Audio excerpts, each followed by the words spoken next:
All right, everybody. Good morning. I want to welcome everybody who's joining us. My name is Chris Hoyt. I'm the CEO president of Career Crossroads. I have with me Jerry Crispin, who is our co-founder. Good morning, Jerry. Good morning. Barb Reese, who's our head of operations. Barb, how are you? I'm great. Thanks. How are you, Chris? I'm doing well. I'm excited about today. A little bit of background as we get ready to get started, because it's going to be a tight day. For those who are not familiar, Career Crossroads is a membership organization. We've got over 100 companies, the majority of those being multinational or global organizations. And I'd say each, on average, we think hire between 2,000 to 200,000 people a year. Now, CXR, believe it or not, Jerry, was established 29 years ago for the heads of TA, and has evolved into a thriving community as of this morning with 5,282 members and alumni. And as of 3 years ago, also includes the founders, CEOs, and select team members of a curated group of TA solutions providers. Now, at our core, we are a body of professionals who care deeply about the industry and about the success of one another. If you're interested in learning more about that, you can head out, obviously, to cxr.works. But let's talk about what's going on today.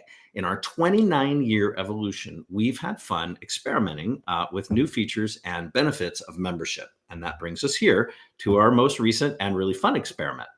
Today, we've brought to you 18 different vendors that we're excited to shine a spotlight on. It's important to note that none of these vendors paid to be here. They were all invited by our team to participate. So while we do have several, but not all of our solutions members here, we also have some that are not members, and even one that's just entering the market that we think you're going to really appreciate. Now, I'm going to share with you my screen. I've got a couple of things we're going to walk through today. And I am the puppet master for all of these items. So let's see if we can get this right. There we go. And I'm going to move us back over here. How's that? Perfect.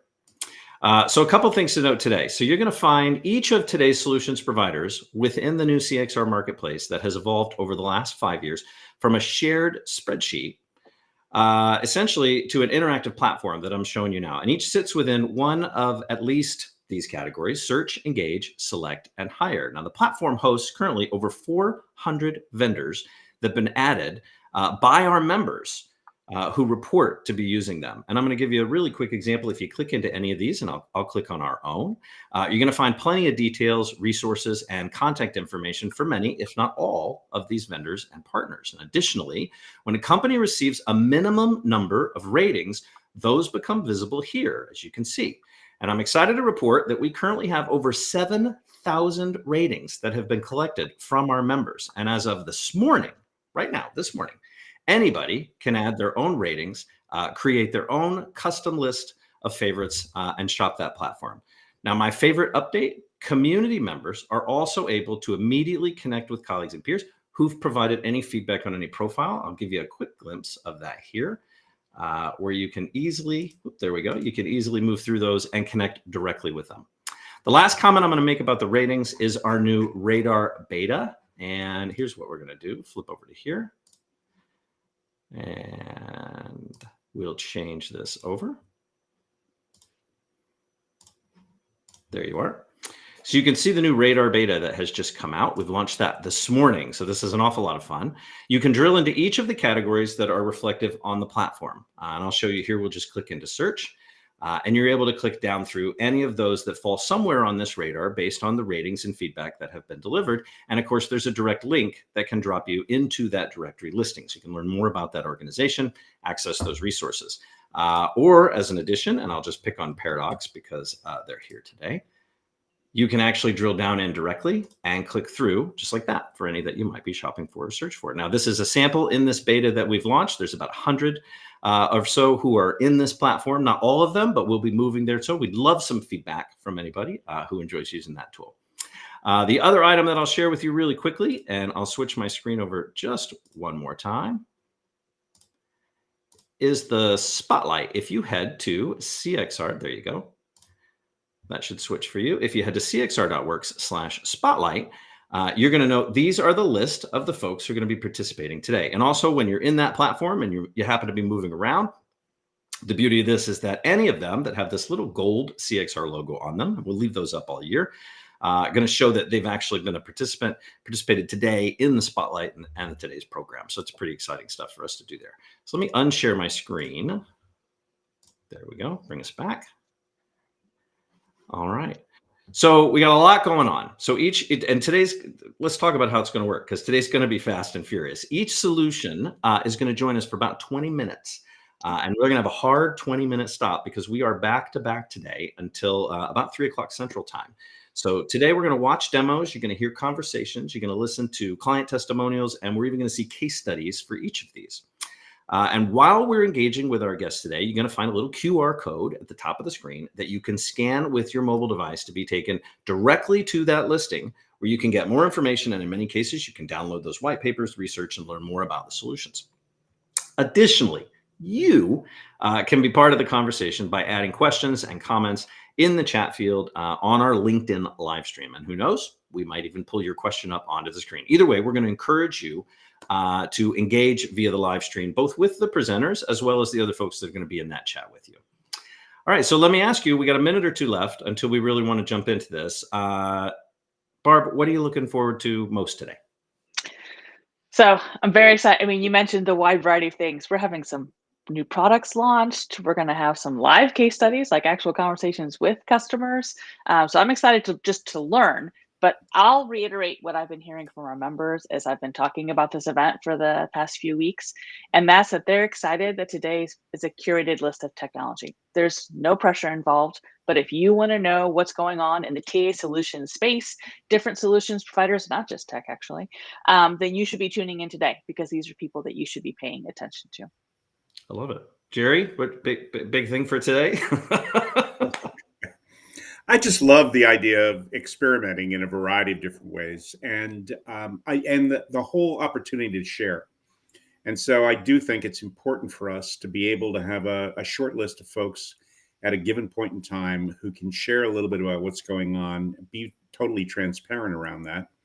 And then I see the note in the screen there that says, is it going to be up later? And then obviously being able to curate that content in a way that's searchable in the future. So I'll leave you to explain that. Yeah, I love it. So when we wrap this up, we will, of course, make each of these available. They'll be in the CXR library. It's a good question.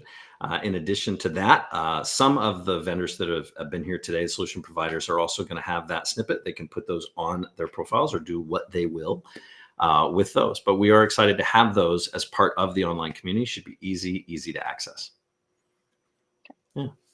So I'm excited. So we've got a lot of stuff that's going to be ahead of us today. And this is a new format. So we're going to have some fun. I'm sure there's going to be a little bumbling and stumbling as we get through it. And it's new to a bunch of folks, and certainly us. So this is a really fun way to sort of get this going. Are we ready to get started? I think we are.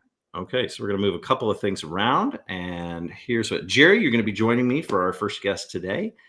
So let's go ahead and welcome him in. We'll do this, move this over. There we go. Thank you. And Sam, I'm going to put you in the spotlight because I certainly don't need to be there. Awesome. How are you, Sam? Yeah, very good. And thank you for having me on as your inaugural guest and the first one up. I'm hoping I can, remove any stumbles along the way, and hopefully it's a smooth run from here. You're breaking the stage. Yeah, you are setting the standard. You're breaking the seal for us today. Yeah, this is it. I'm following royalty. Great to be on with you, Jerry and Chris. I'm really looking forward to the day. Great. Well, let's get started. Sam, you're with Hackajob. What do you have for us today? Yep. So I'm going to walk through an overview of the kind of product solution, total solution from Hackajob, and then really dial into Source, which is our kind of primary function that drives the rest of the wheel. So that's what I'll kind of run through. Hopefully you can see my screen shared already on that front, and I'm happy to dive straight in. What is Hackajob, and what do we do, and where did we become into existence? So 10 years ago, the company was set up, and really with the mantra that every organization is going to be a technology business. If they're not a technology business today, they will be a technology business tomorrow. And 10 years on from that mission statement, it feels very profound and forward-looking as the world becomes a digital place. And essentially, we help organizations, traditionally enterprise organizations in the UK, the US, and India across 5 core modules.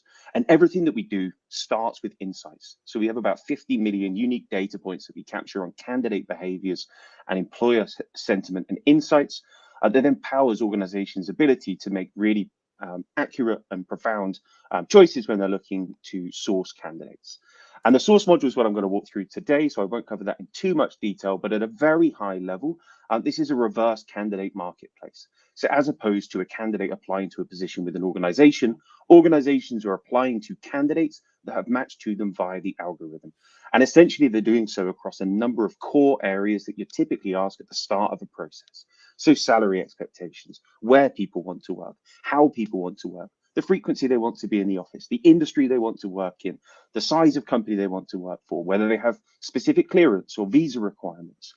And on both sides, it creates a really relevant and engaged experience. So typically, candidates will respond to about 90% of outreach from employers, and about 70 to 75% of those responses will be positive.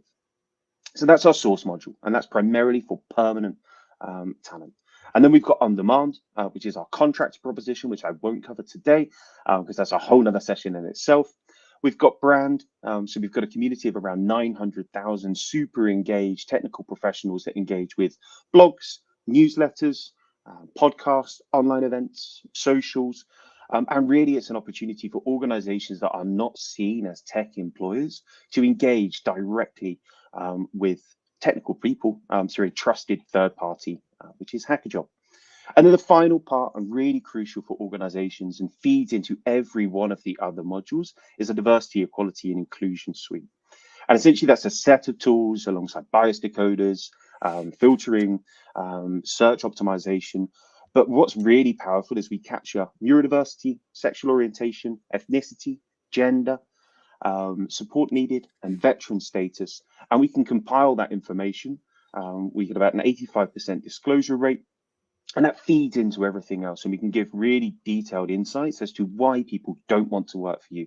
Just by the preface of how Hackajob works, you are reaching out to people and they have to give a structured reason why they don't want to work for you. So where that becomes really powerful is we can give insights such as female candidates don't want to work for your brand at a 30% higher rate than male candidates because of your company culture, or it could be tens of other reasons.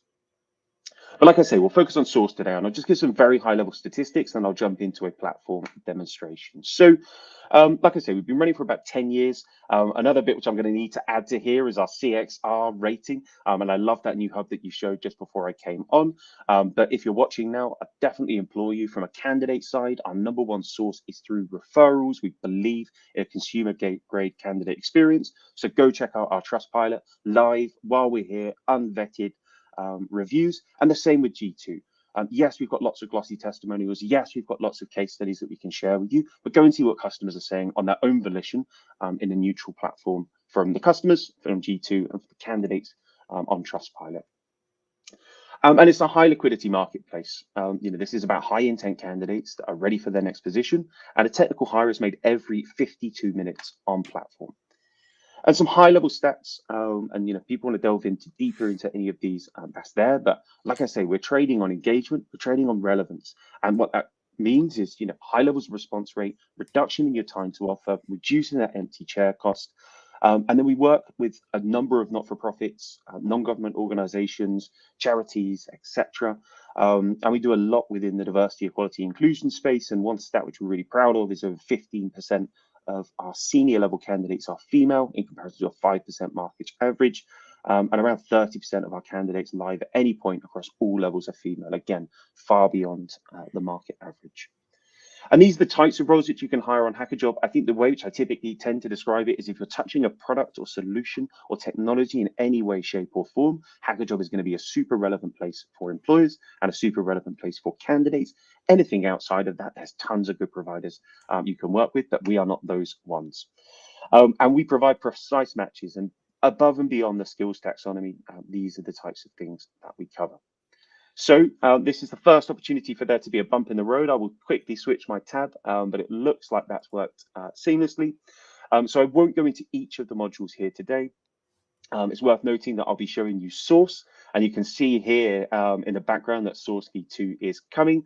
That is going to be live in the summer, so definitely watch this space. That has been in production since we launched our Series B fund and is definitely a game changer. But the platform itself has been working in a very strong way for 10 years using our matching algorithm. Essentially, what you do, super straightforward. You decide the kind of preference, and again, you're matching candidates' preference with this. Majority of roles would be hybrid. You place in your job title, so it's giving me the senior Java developer there. You would simply select the job category, the essential skills the candidates have to have, some primary skills, and some additional skills, which helps with the matching.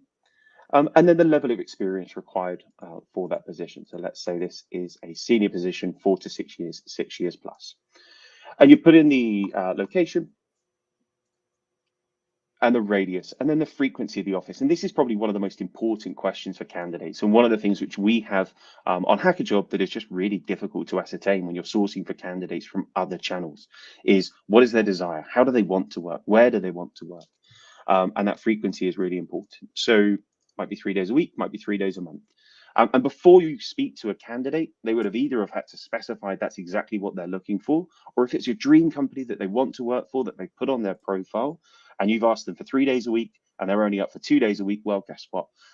They'll get that question asked to them before they match with you. And then a level of security clearance here. We are the only provider that offers this in the marketplace.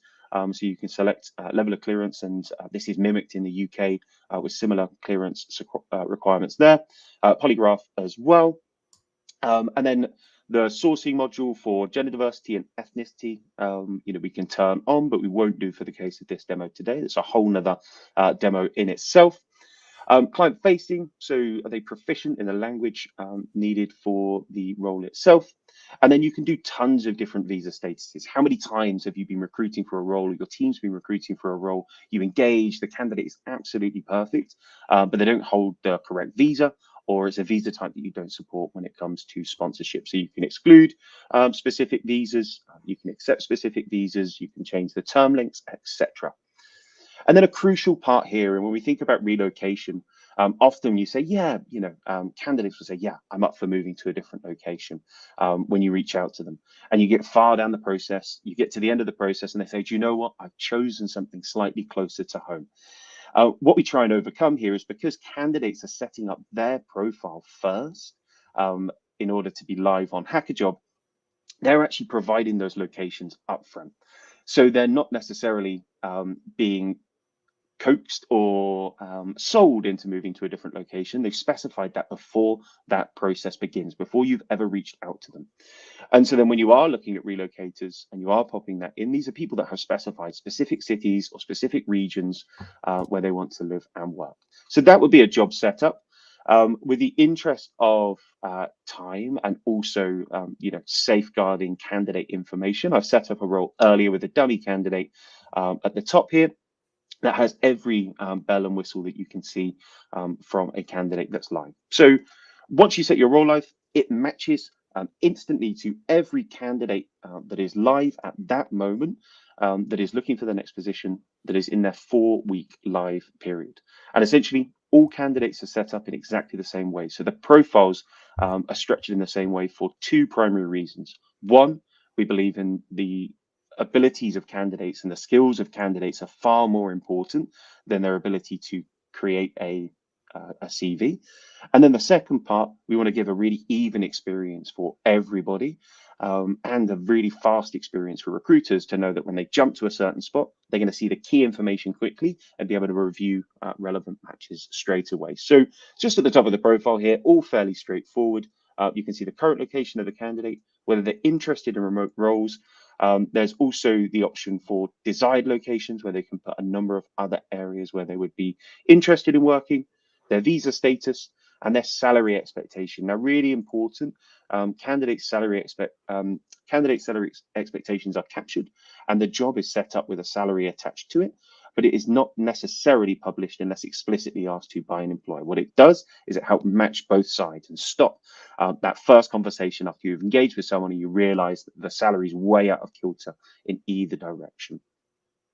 Some of the key skills will be listed here, and you can see the ones which are highlighted in blue. And essentially that is showing that they have used that in their latest role versus having knowledge of that in a previous role, or maybe they have a GitHub repository where they've been practicing this personally, or they've completed one of our coding challenges to evidence those skills. And all of this information here is captured during our talent curation process. So it's a really important part of the process for Hackajob. We want to make sure that candidates, when they are going live, are actively seeking their next position and have the relevant skills in their most recent role. So everything that you see here is captured during the talent curation process so that you can see the skills which they had in their most recent role. This second part is taken directly from their CV and dropped into the repository. And you can see education there, and there'll be an option for further repositories and information. So if you liked the look of Amara and you wanted to take them to interview, you can simply click this interview here. And a quick view here before I forget is this candidate holds secret and has previous FS polygraph. So if you wanted to interview, you simply just drop into this box here, select the position. You may be hiring for a mid-role and a senior role, so it might be an option of inviting them for a different position, but generally speaking, it will be for the one which you have run. The type of first round, so is that screening, is that application, is that straight to tech test? The length, again, pretty straightforward. We're then integrated with Meet, Zoom, and Microsoft Teams. And you can use Calendly or Easy Schedule to create that really slick experience for candidates so they can accept an interview request at any stage of their day and select a time that works for them, whether you are online or not. And then a simple message template, and you can have tons of these. And what's really important is we've got a really rich insight suite that will tell you which messages are working and which messages aren't working as you do that reach out. And then simply send an invitation. And just to double click on what I said earlier, you can expect a 90% response rate within 24 to 48 hours from every single candidate on Hackajob. This is a highly engaged audience. About 70 to 75% of those will be positive and look to book themselves straight in for that first round interview, saving you lots of time. And if you didn't like the look of this candidate, you'd simply choose dismiss. And what's really important here is that every single action then powers the machine learning algorithm, and it will bring you more and more relevant matches that are specific to you and to your organization as you go through the process. And essentially and simply put, you will see more of what you do like and less of what you don't like as you go through that process. So that at a high level is the source platform and Hackajob as an overview. I think what's really important just to underscore is this is everything from passive candidates to active candidates. And what we're really focusing on is intent. What we have at its core is an intent engine that matches across passive and active candidates. Often with passive candidates, you've got really high relevance and really low response. And with active candidates in your application pool, you've got very high volume, but very low relevance. And we're exactly there in the middle. You should be bringing through about 40% of the candidates that you're seeing in the match list as you start our journey. And as the machine learning gets stronger, maybe 60% of those candidates in your match list. And as I say, 90% of them are going to respond, and about 70 to 75% of those will be positive. So that's my overview. I don't know how I've done for time. First up, conscious of that, but I'll stop sharing there and open up for questions. I'm going to move you over here. There we go. We put you in the spotlight, so to speak, Sam. I like that. I guess, Sam, I got a couple of questions for you. I don't know, and Jerry obviously chime in too, but Sam, how does the platform, how does Hackajob actually acquire candidates and get them signed up? How does that even work for you guys? Yeah, great question. So the number one source for us, if we think about like a big funnel, is organic. It's about creating a world-class candidate experience where they have a super relevant journey to finding their next position. They're only being reached out to by people that meet every single one of their requirements: skills, salary expectation, the things they want to learn, the jobs they want to work in, the industry they want to work in. And then it's about those candidates going and telling their friends, telling their communities. And that's often the case in tech, particularly in some of those niche roles, particularly in some of those certificated roles. There's like really well-trusted communities. And I think that's the most important part for us. The secondary part is then we do blogs, weekly technical blogs. We've got a bi-weekly podcast. We host events constantly. We've got a really engaged newsletter with about 55% open rate where we share tons of great content. And then the final part for us is, traditional advertising. We're definitely in lots of different channels, lots of not-for-profits, lots of tech communities. We're out and in and amongst, the events and where people hang and where people are. So yeah, that's the last part. Cool. Yeah, I love that. And I guess I had another question I had written down too. I know you had mentioned like anything that touches product, anything like who the candidates and the jobs that kind of go in this are. But do you have a sweet spot, Sam? Is there an ideal kind of job that Hackajob helps to sort of tackle? Yeah, I think the main area where we see the most success is that gap between a kind of mid-level up to CTO. So heads of engineering, engineering managers, senior software developers, people with significant experience. And I think that's partly driven by the fact that they want a more curated experience when finding their next position. And they have the ability, they have the choice because everybody wants these individuals. And then the other part is then for diverse talent. I think particularly for female engineers, every single enterprise organization we speak to week in, week out has the same number one agenda. They want more women in tech and more women at a senior position. And what that leads to is, if you're a principal DevOps engineer operating out of New York or operating out of London, you're probably getting 100 messages a week from various organizations, and most of them aren't meeting what you're actually looking for in your next role. So again, Hackajob gives candidates that control. And I think that's why we see, a disproportionately higher representation of senior female engineers versus the market average. I love the fact that there's clarity that you're looking for from the point of view of the candidate. So from the decision point on their part, they should be obviously getting the data that allows for them to make a better decision. Do you do anything to reach out to those folks who have taken jobs after some period of time, i.e. 3 months, 6 months, et cetera, to get some sense of success so that you can, again, continue to evolve your own system? Yeah, absolutely. And I think, both candidate and customer feedback is central to what we do. I think that piece on candidates, again, like our number one source of new candidates is referrals. That is how we drive our market presence. And during a candidate's journey, they've got the option of speaking to a talent success manager at any point. So every candidate is assigned a talent success manager, and it tends to be more heavily used at the junior end, where people maybe don't know what type of role they want to move into, or they haven't perhaps set up their profile in the best way. And it's guidance. It's bringing them understanding of actually think about this skill, think about these types of job titles or these areas that would be more relevant for you. But yeah, great shout on that kind of further once somebody's landed playing into it. We certainly go after them for referrals and feedback, but maybe not so much depth on the product feedback as we could do. So it's a great shout. I love that. You got about 45 seconds left, Sam. Any big takeaways?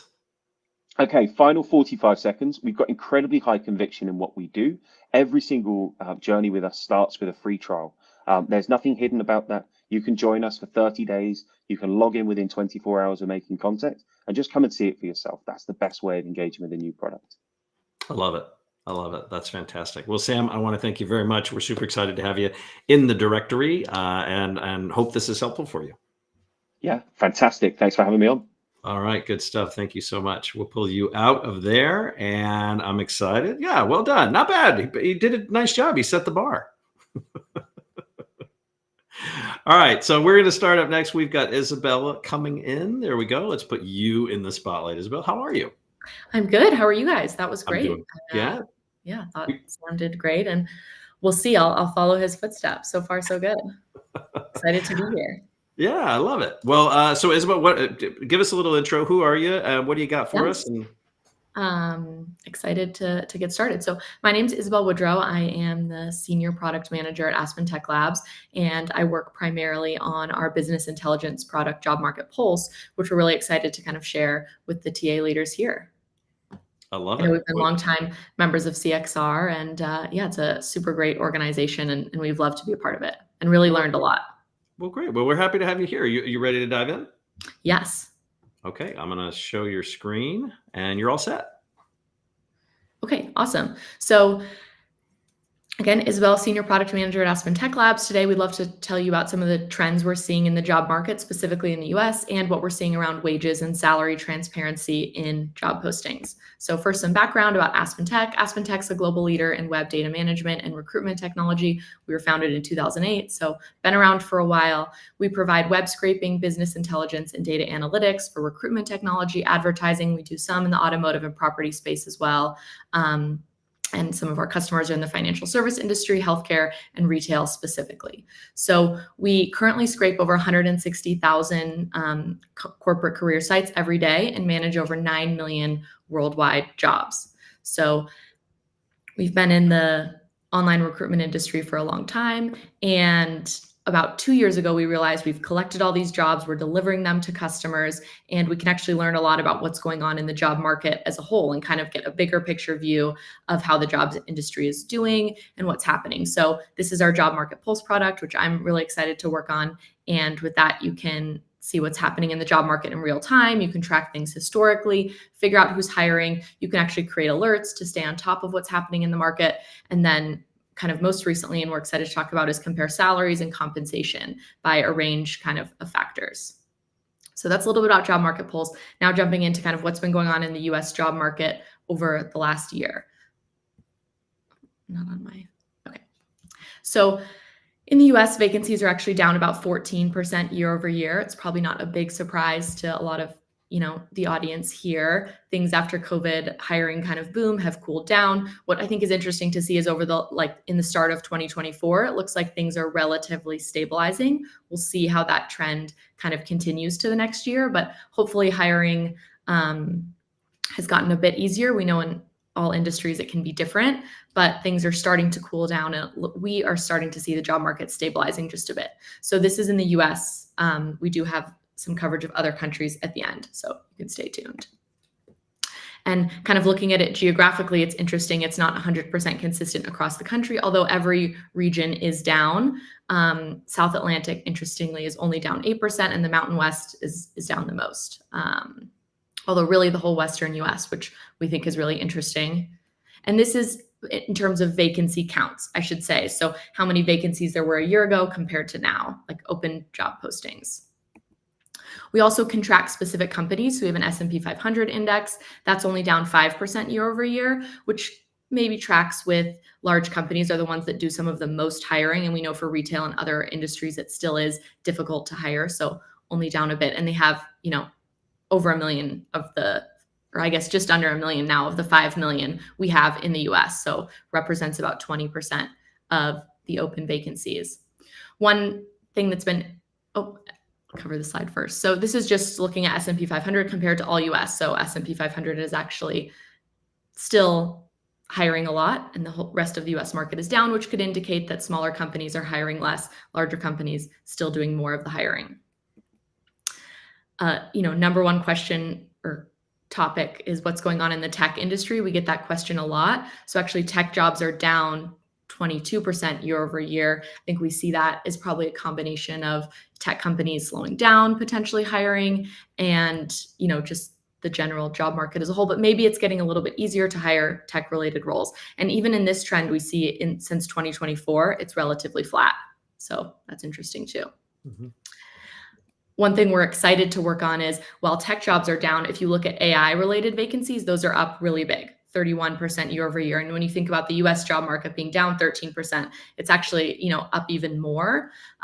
We have a partner, Veritone, who we're working together with on a quarterly AI jobs report. And there's lots of talk about what jobs maybe AI is replacing, taking away. But one thing we're going to try and look at is where is AI actually creating jobs and what's happening in that space. Another interesting question we get is what companies are hiring AI roles, and we're looking at, okay, what S&P 500 companies have hired AI roles? How do they compare to ones that maybe haven't? So to kind of see who's jumping into AI and maybe who isn't. So that's one interesting thing.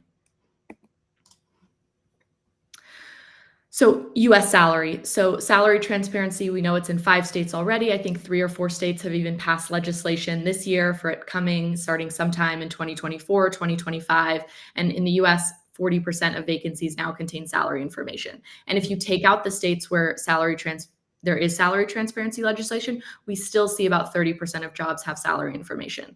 So it's definitely a trend we see in the US. We see it in other countries as well, that more and more job postings contain salary information. We talk to companies all the time, one in Texas who's in the construction space, and they told us, we just post salary information. People think it's useful. So definitely a trend we see continuing. We have a really sophisticated salary parser that can parse out salary information from job postings. So it doesn't have to be kind of in its own clean salary field in the job posting. It can be a description, it can be in the title. In some positions, it's listed hourly. Even we see weekly and daily for some healthcare positions, annual. So kind of however it's written, we take it and we can normalize it. So you can kind of compare apples to apples across locations and job titles. So here's the year-over-year change in median salary in the US. It's up 2%. We know that's kind of below inflation. There are a couple job titles where we see it really kind of outpacing inflation. Nurse practitioner is an example. Data scientist, which is an AI role, is up year over year. So you can look at salaries by specific job titles as well. I have an example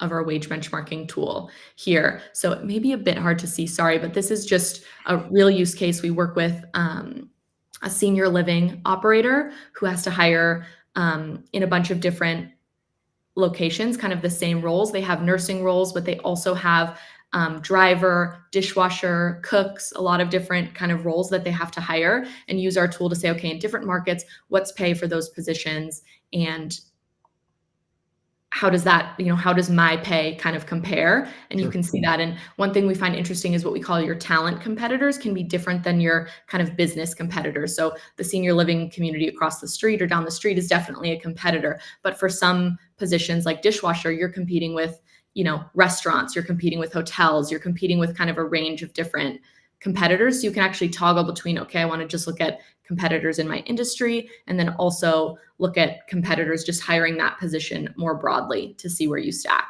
Which has got to be helpful, Isabel, because I'm thinking, like, some of these are roles where 50 cents an hour makes a difference. Like you're losing talent to numbers you wouldn't otherwise think are going to be a big deal.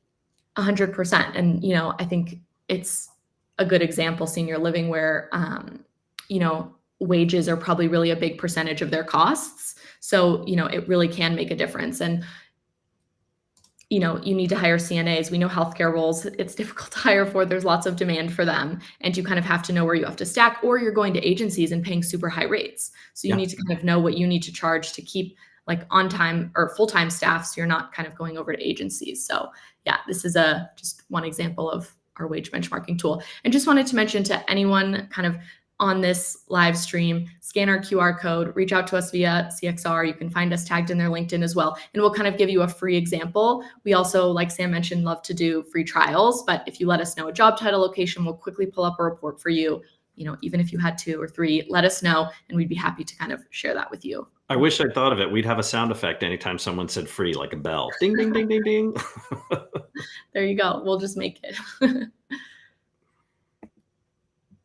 Okay, another kind of feature of our Job Markets Pulse product is who's hiring. So you can actually look at your competitors. You can look at specific employers to say, okay, kind of who is increasing their hiring right now? What industries is that happening to? And then kind of just directly compare your roles to your competitors. So this is looking at Amazon and Accenture, which are 2 bigger companies that have increased hiring over the last couple months, kind of pretty significantly.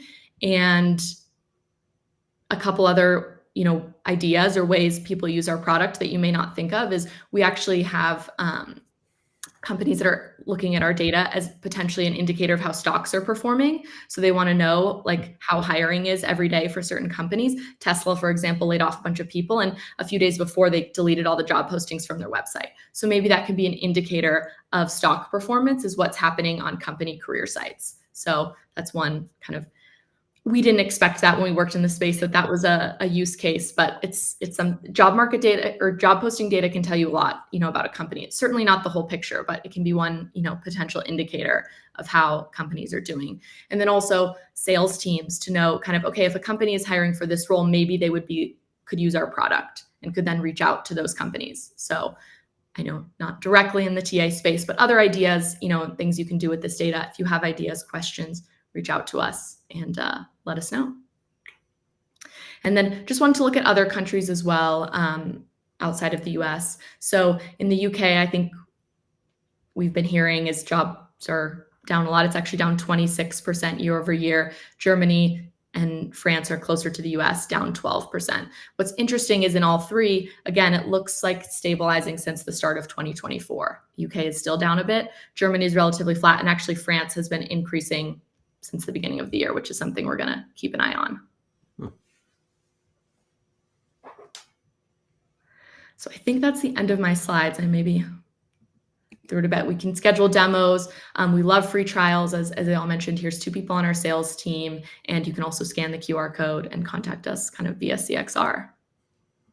Back to I love it. So Isabel, let me ask you, I know you mentioned there's a couple different uses for this and some that had not even been anticipated by Aspen Tech Labs when this product was sort of brought to market.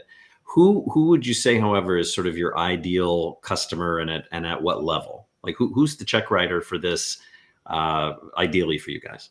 Yeah, great question. So I'll just go back to our wage benchmarking example here. And I'll sorry to interrupt you. If you're watching this and it looks a little squishy, just you can make the screen bigger and the details will blow up too. They'll be nice and clear for you. So if you're at your machine squinting, you should be able to make this a little bigger, be easy enough to read. Yeah, and sorry if that slide is a little small. So there's a couple different answers. I'll start with the biggest. So our wage benchmarking product is used by TA teams, so directors of compensation, people on TA teams, even benefits teams. That can be interesting to see kind of what's going on, what are other companies posting and doing. And,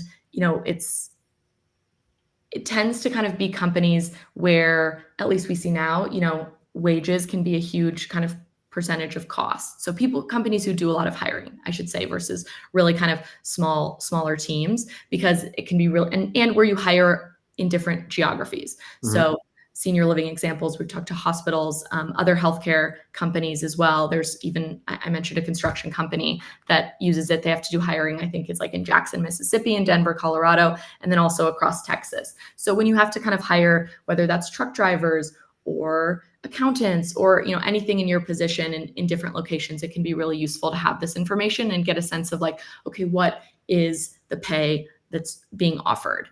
And there's alerts you can set. So when there are changes, we can see, okay, pay is going up or pay is going down in a certain market. You can be the first to know. So really stay on top of it.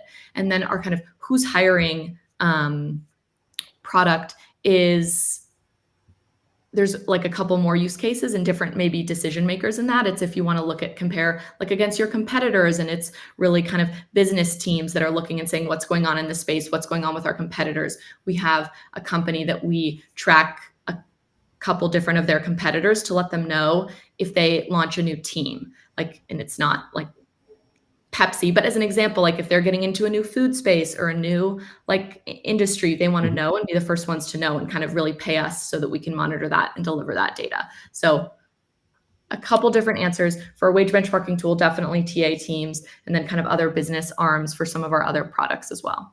And Isabel, do the filters get detailed enough that I can say, hey, I want to know when this particular role at this particular company salary changes or salary becomes available? Can I just set up alerts by company?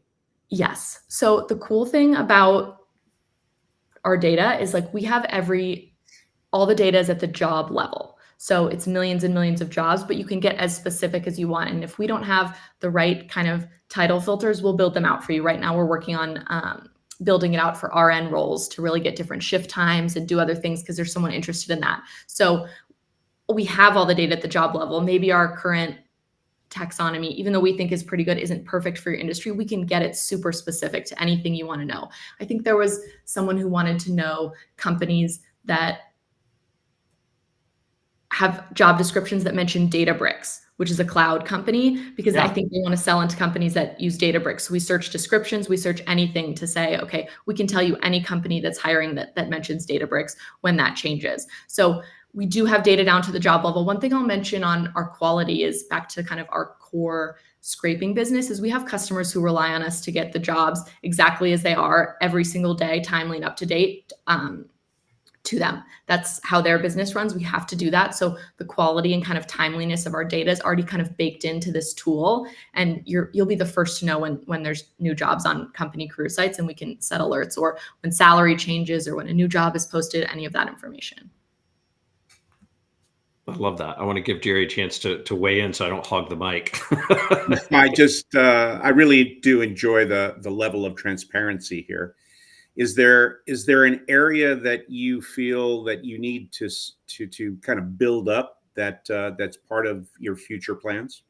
Yes. So one area we want to get more into is kind of benefits. So that's a lot of information is in job postings, and we can parse it out. So we've looked at 401k, kind of tuition reimbursement and other features to kind of really build that out, because you can learn a lot from job postings, not just wages, what kind of other components there are of the job, because, you know, for a lot of roles, it's not just your base salary. There's lots of other things that go into it. So kind of what other information we can glean from job postings. So you'll see kind of improvements in that space this year, building out kind of more things we can parse out.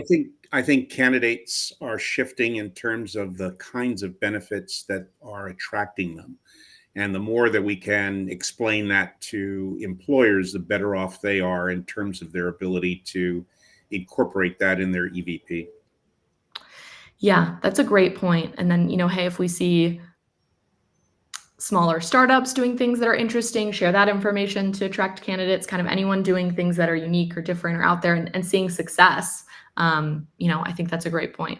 I think, to Jerry's point, I think last year we had seen a really interesting statistic where jobs that had pet insurance listed were way outperforming competitor jobs that were pet. It was the only factor there that was sort of coming to play. And the speculation was, you know, pandemic pets, right? And so now you need more pet care, more pet insurance, more, you know, all these things that you didn't need, and jobs that were taking that into account and incorporating that into their brand were performing better. I love that. And now I want to go dig into that myself and see if we're still seeing it. Another thing is, you know, remote jobs. So what's happening in that space, we track remote and also hybrid, and seeing what's happening there. It's, you know, was increasing. It seems like it's decreasing a bit, but there's still, I think, around 3% of jobs that's been pretty stable that, you know, are full remote, and then more that are hybrid in the US. So yeah, another thing we know candidates care about. I love that. Well, we've got about 2 minutes left, but let me ask you, Isabel, and anybody in the audience who might have questions, or viewers who might have questions, you can just type those in the chat. Isabel, how does the pricing on this work? Are you pricing based on company size? Are you pricing based on like seats or licenses for the platform? Yes, so good question. So all of our pricing is subscription. So you kind of subscribe and get access to things monthly and reports. And I would say it is based on company size, but how we think about it is like how much of our like jobs data you need. So if it's just really title and region specific, it's lower. If it's the whole country, kind of more broad titles, it's more than the whole world as well. So which really is a, you know, kind of feature of company size. So it's that there's, I think, 3 seats included. If you want more, it does go up, but not a lot, just really to kind of cover like our costs there. So that's pretty customizable based on how many kind of features and seats you need. And then also there's some companies who have access to our BI and they interact with our tool. And then we do have some that really just want the raw data to do their own analysis.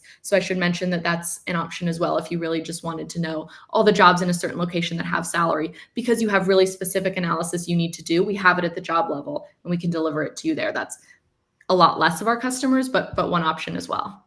I love it.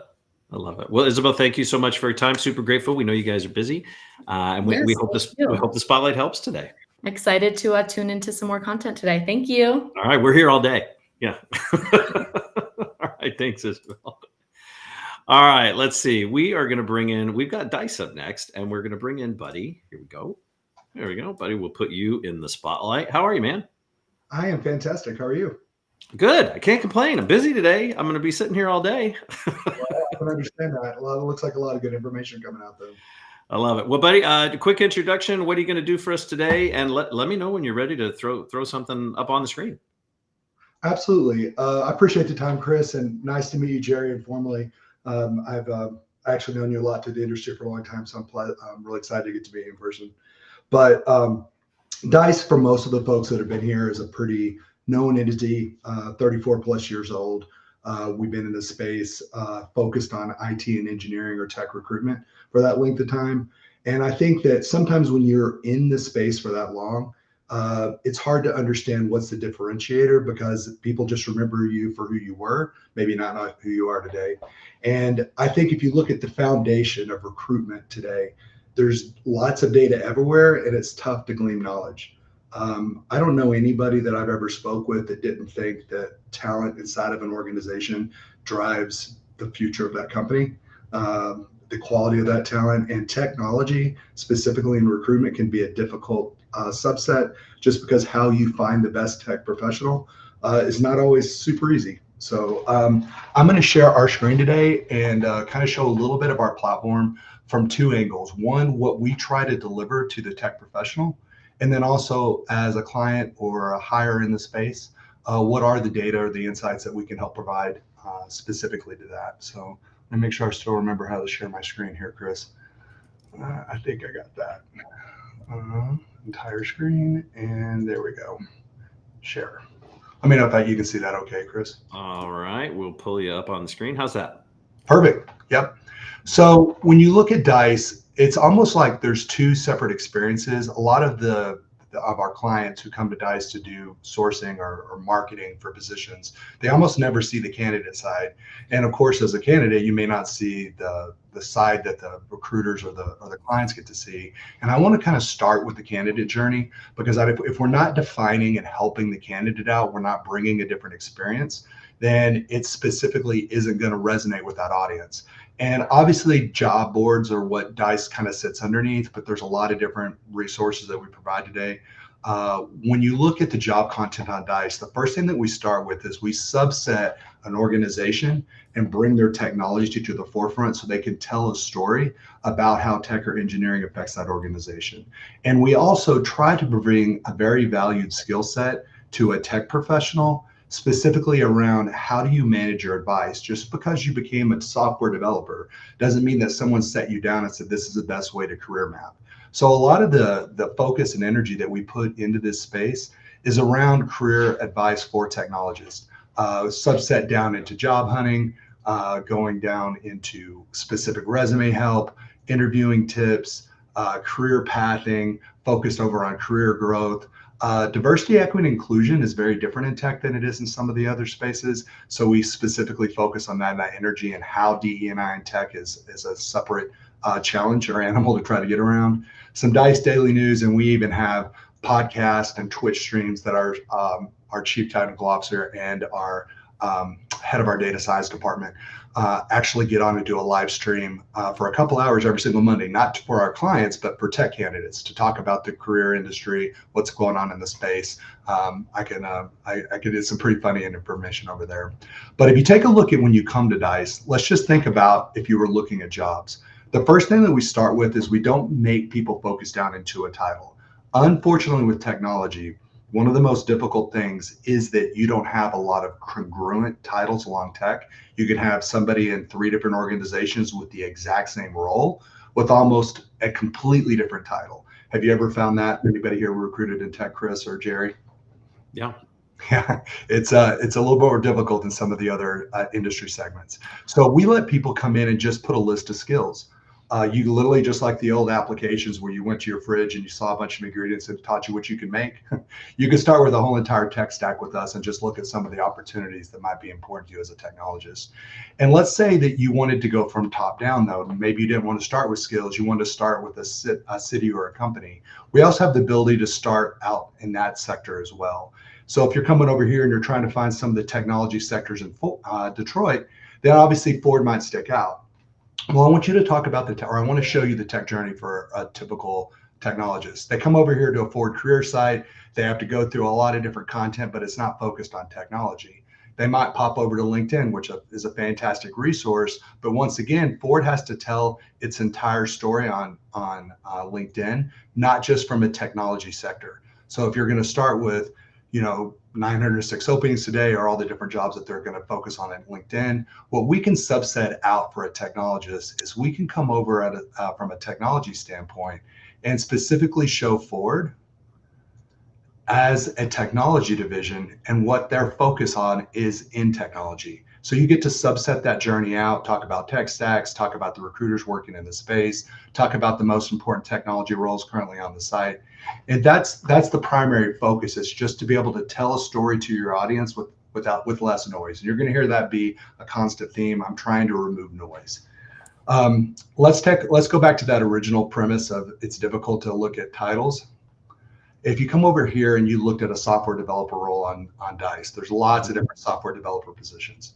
But if you take a look at them, each one of them is a unique animal. Jerry, if I asked you to draw a picture of a dog, it might be different than what Chris draws, right?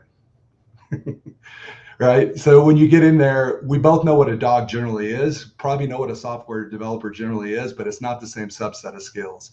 So over here at JobBot, they have a specific software developer role. And you come over here to Oracle, and they have a very different software developer role. So how do you start to find the unique technologies that's best for this position? I'm going to take Oracle's role, and I'm going to show you a little bit of our client side for our client portal. So let me move this over. Now, if you take a look at this, this is logging in as a recruiter on Dice. And if you come over here and you take a look at this space, there's a couple of different places I want to point out. First of all, we let you do a digital introduction. So you can come over here and create a recruiter profile. You can talk about the technology you work with. You can have your contact information available or not. You can talk about updates. But more than anything, when you engage with a candidate on a job, or you engage and source a candidate, they can come back and get a little information from you. So they have a little business introduction to you as a recruiter in this org, instead of having a cold, untargeted email. And when you come back to the other part, there's going to be a couple categories here I want to point out. This is the search function, which I'll demo today. Here's a focus on automated work that's going to happen for you on the background. There's information about marketing that you're doing to specific roles, and the same sort of data that we try to provide a technologist about their career. We do the same sort of research data for a tech recruiter, because working as a recruiter in tech is not the same as some of the other segments. So we want to make sure that we bring out the hiring trends, that we talk about the job reports and the salaries and all the different things that are going to focus that tech recruiter at being a little better at their job. So if you look at this automation piece, I want to show you something interesting. If you came over here and you took a look at a full stack developer in Piscataway, these saved searches that you're going to see here are just going to show you candidates that have hit our site more recently since I originally performed this search, however long I set this up. So if I went over here and I wanted to talk to Abby, I know that Abby's been on our site doing career content work in the last hour. Why is that important? Because I might want to just direct message Abby, because the reason it's nice to know about someone's career journey is technologists get a lot of engagement specifically around jobs. And if someone's on Dice focused up on doing some career management, they didn't come over here to learn how to knit sweaters. They were coming over here specifically to find out something about their specific career or opportunities they're interested in. And knowing someone's at the beginning of that journey, or they have their hand raised, is sometimes just as important as knowing the background of that person's tech skills. So you'll see different pieces, whether you're talking about an AWS DevOps developer in Washington, D.C., and see this little green button. When that little green button, which we have also mirrored, obviously from Facebook, and when you click on that, I know that this individual is live on my site right now. So if I click them and I message this, which I won't do because I don't want to bring them on, then I would be able to have a live chat with them about career content that I wanted to discuss with them. So let's look at an actual search. Now, everybody here probably knows Boolean. You could come in and do your keyword searches. It's shocking to me how many people start their searches with just a title. But with Dice, we have, and we've been doing this way before AI was a keyword, a very advanced AI and machine learning based algorithm where it will copy whole entire natural English language, pull out the skills, subsets, and certifications from that job description or a resume or both if you want to combine it, and put together a search algorithm to focus up on relevancy. And I'm going to do that today with that Oracle position. So if you and I took this Oracle position and all I did was copy and paste the entire job description, you don't have to cut anything out because it'll remove this stuff that's non-relevant. Oops, I don't know what I did there. Yeah, there you go. So if I copy that in and I paste it over here, that's going to be the beginning of our data pool. So when you first take a look at this, though I told you titles are not perfectly congruent, we do need to anchor this to some sort of direction or you get really, really bad data. So if you came over to Dice, you just did an open pool, there's about 51 million profiles that you can source from social and made profiles. Now, what's the difference between a made profile? If a Dice member comes and logs in and creates a profile, they're part of our ecosystem. And there's been about 6.8 million people, technology in the US, that have created a Dice profile. According to the US Bureau of Labor Statistics, there's a little over 9 million technologists in the US. So that would mean we have about 2/3 of those profiles somewhere in our system. They're not all visible in our system, though, at any given time, because we give tech candidates the ability to turn their profile off if they're not open to sourcing engagement, or leave it on if they want to be visible. So when you take a look at this, and I'm wanting to put this position in, I am going to go ahead and directionally correct this for title, and we'll put job title in and just see what a nationwide broad-based pool brings. Now, the original pool is going to be completely ridiculous because we haven't done any of the over filters.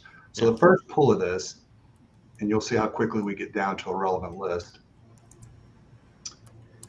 brings about 13 million individual. That's ridiculous. Nobody wants to start a short list for candidates with 13 million folks. But I want to show you how quickly we can do this. When you take a look at the job description, what I start to do to directionally correct the data is I do something I call relevancy nodes. So I look at different subsets of the job description and I put those skills together and I AND those nodes together depending how deep I want to pull the relevancy. So when you took a look at this first position, let me get back. I think I popped it over here. There we go. If you look at this first division, you're going to see that they have sections in here, some that'll help and some that won't. I don't know what that's all highlighting. Sorry, guys. Escape. Yeah. It won't escape out. Let's see if I can. There we go. All right. So if you come down here and we look at the full job description, you're going to see little subsets. So we have this whole description around development languages, Java and J2E. We have a focus around some REST APIs. We do have some cloud needs, and we do have some containerization with some focuses around Docker and Kubernetes. If you come down to the nice to haves, we also have a little bit plus around OCI, which for those of you who don't know what that is, that's Oracle Cloud Infrastructure. Yeah. So if we take a look at this, I want to show you how you can start to correct this data really quick. The first relevancy node that I'm going to put in here is just going to be focused around some of that development language, whether that's Java or other. Take a pull at that and add that search in, and you're going to see from that 13 million, immediately, I already dropped that down to 3. So we're already starting to get something a little bit more functional in that space. Now, when we start adding in these nodes, the next node that I'm going to add, all I'm going to do is just AND each of these nodes to force each one of these to have some form of relevancy. Now, when you come over here, we'll take this REST API, also focused around macro services, microservices. Put that in. That's going to drop from 3 million down to 157,000. Now we'll throw in the containerization piece around Docker or Kubernetes. And throw that in. Now that 157 drops down to 47. And then we have some need here around cloud. So we add the cloud in here. Buddy, I want to just point of clarity as you're doing this and kind of drilling this down. You're talking about individuals that are showing up in your count that have opted to make their profiles visible. Is that what I understood when we were talking earlier? Like they've said, yes, someone should find me, someone can reach out to me.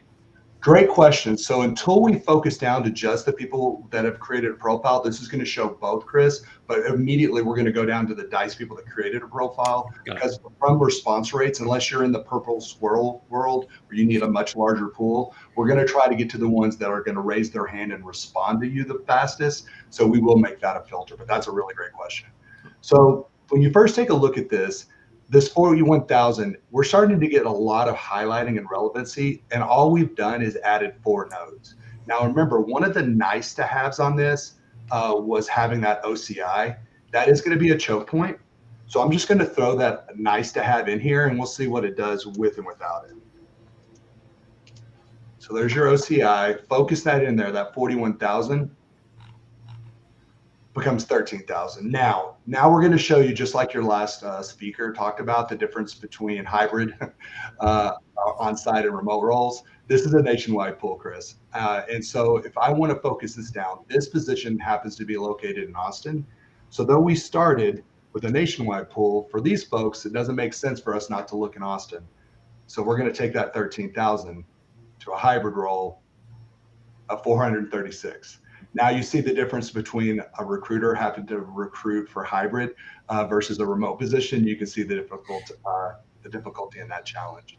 Now, out of this 436, the first thing that I would do, because these are going to be some pretty relevant roles, is I'm going to take some of the other pieces of relevancy that we need in this job. One of them is that they had to have a minimum of 4 years worth of experience. So we'll go ahead and cut those out.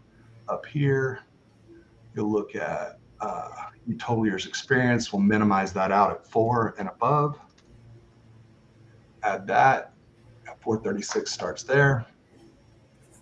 Now we're at 246. Now let's look at the folks that are just on DICE.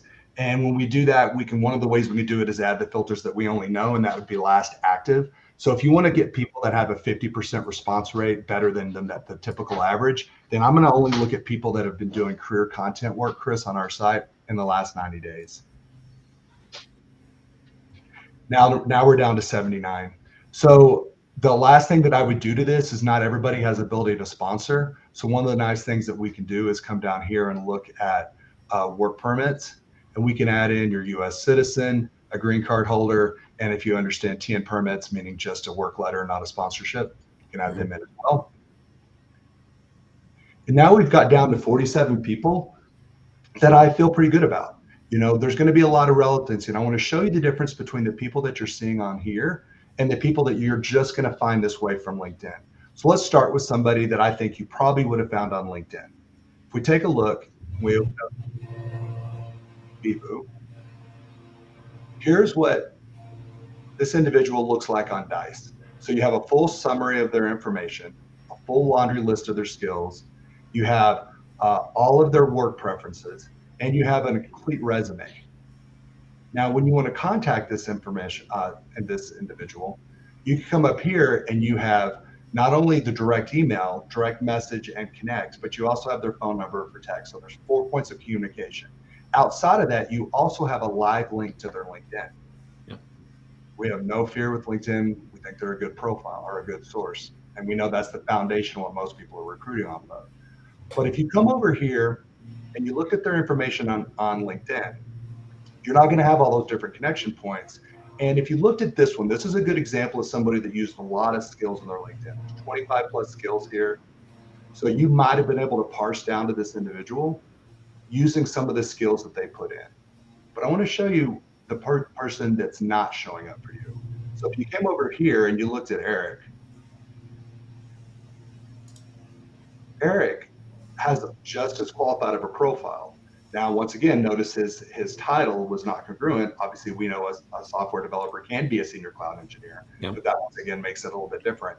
Look at all the highlighting on it, Barry. Look at all the skills that we're showing relevancy with. Same thing up here with your message, email, and phone number. And buddy, I want to let you know you got 1 minute left. Okay, yeah, just a second. So the last thing I'm going to show, sorry, I talked a little bit long. So here's the only thing. This is the last piece to leave you with. If you come over here to LinkedIn, and this is the biggest difference that we have, Chris, is that when you pop over here, Eric didn't do the same LinkedIn type profile, which means when you go down to his skills, you don't see those skill sets. There's a few things on a description on his job. And if you came into the skills section, the skills that he's showing are more in the industry around business related skills, software developer and testing, not all the tech stack. So I'll stop there. I think what we're trying to bring to the table there, Chris, is just showing that we want to bring better data to make better hiring decisions. And that if we can combine that with your engagement that you already have, you're going to make better hires. I love it. I love it. Buddy, I wish we had more time for questions. No, this is not your mother's dice. This is not the dice that I was a recruiter on. So it's a very different platform. Fun to see the evolution. You can make a t-shirt out of that. I won't charge you. Buddy, thank you so much. We're glad you were here, man. Appreciate you. Thank you so much. Appreciate you. Take care. Oh, man, I love that. All right. So next up, we have got Cielo. We have got Mr. Matt Jones. We're going to bring, oops, here we go. Matt. There we are, Mr. Matt. And I think Barb's going to join us for this one. And Jerry is, there we go. Okay. Oops, I'll let you back in, Barb. I outed you when I end you. So. We should have Rebecca Volpano from Cielo as well joining. We do. I hope. Yep. Yep, there we go. You're on your own, Matt. Yeah, he's flying solo. That's it. Matt had a moment of panic there, but it's okay. Okay, thanks. All right, welcome. Take us away, gang. Yeah, sounds good. So it looks like I'm sharing my screen, or I should be, but we'd love to give you a brief introduction to Cielo, and then show you what we've been up to over the course of the last 12 months. So Matt, I'll let you kick us off and just give everyone on the call an intro into who we are and what we do. Thanks, Rebecca. And thanks everyone for your time and attention. Thanks to Chris and Jerry and Barb for inviting us along. So this is the marketing slide. I am contractually obliged to bring this to you. So for those that don't know me, Matt Jones, Chief Product Officer at Cielo. I think the important thing to say about us here is that we are a global talent acquisition partner. We bring many things other than TA services to our clients. Most know us over the years for bringing outsourced recruiting solutions, but in the last 10 years, evolving our consulting efforts, our search efforts, and actually the thing we're here to talk to you about today in the last 2 years, actually building out what we call digital accelerators, which is our first move really into building our own software. So not white labeled from a third party, does include some feeds from foundational models, for example, large language models, but certainly our own software. So very excited to talk you through that. If you jump on a slide, Rebecca. Mm-hmm. Here are our digital accelerators, just to remind folks. We launched our Source and Engage tool in November last year, and we're getting some fantastic traction there. These tools are available to the market for folks to buy on subscription, as well as we use them in our large talent programs as well with client organizations. We're bringing to market Cielo Insights, which is a slightly different way to think about talent intelligence. But what we're here to talk about today is Cielo AI. So our product that is based on generative AI, so leveraging various foundational models, including OpenAI's GPT, Anthropic's Claude, and other tools. But very excited to bring that forward. Is ever-evolving space. We think it's going to have real impact for our clients and for the market in general. And actually, rather than listen to me talk about a slide, we're going to have Rebecca show you what this is, and then invite questions and hopefully get into some discussion. Over to you, Rebecca. Yeah, sounds good. All right. So yes, as Matt mentioned, we'd love to share Cielo AI with you. This is our proprietary generative AI solution built on OpenAI, so ChatGPT.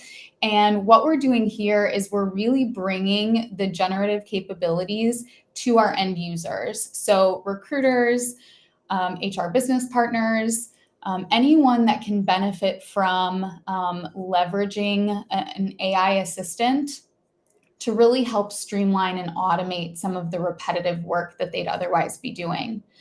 So we created a few prompts that are available along the top that can help a person get started. So for example, if we need to create a job description from a short list of requirements or competencies, we can plug those things into our prompt, and then Cielo AI will generate a full job description that can be used.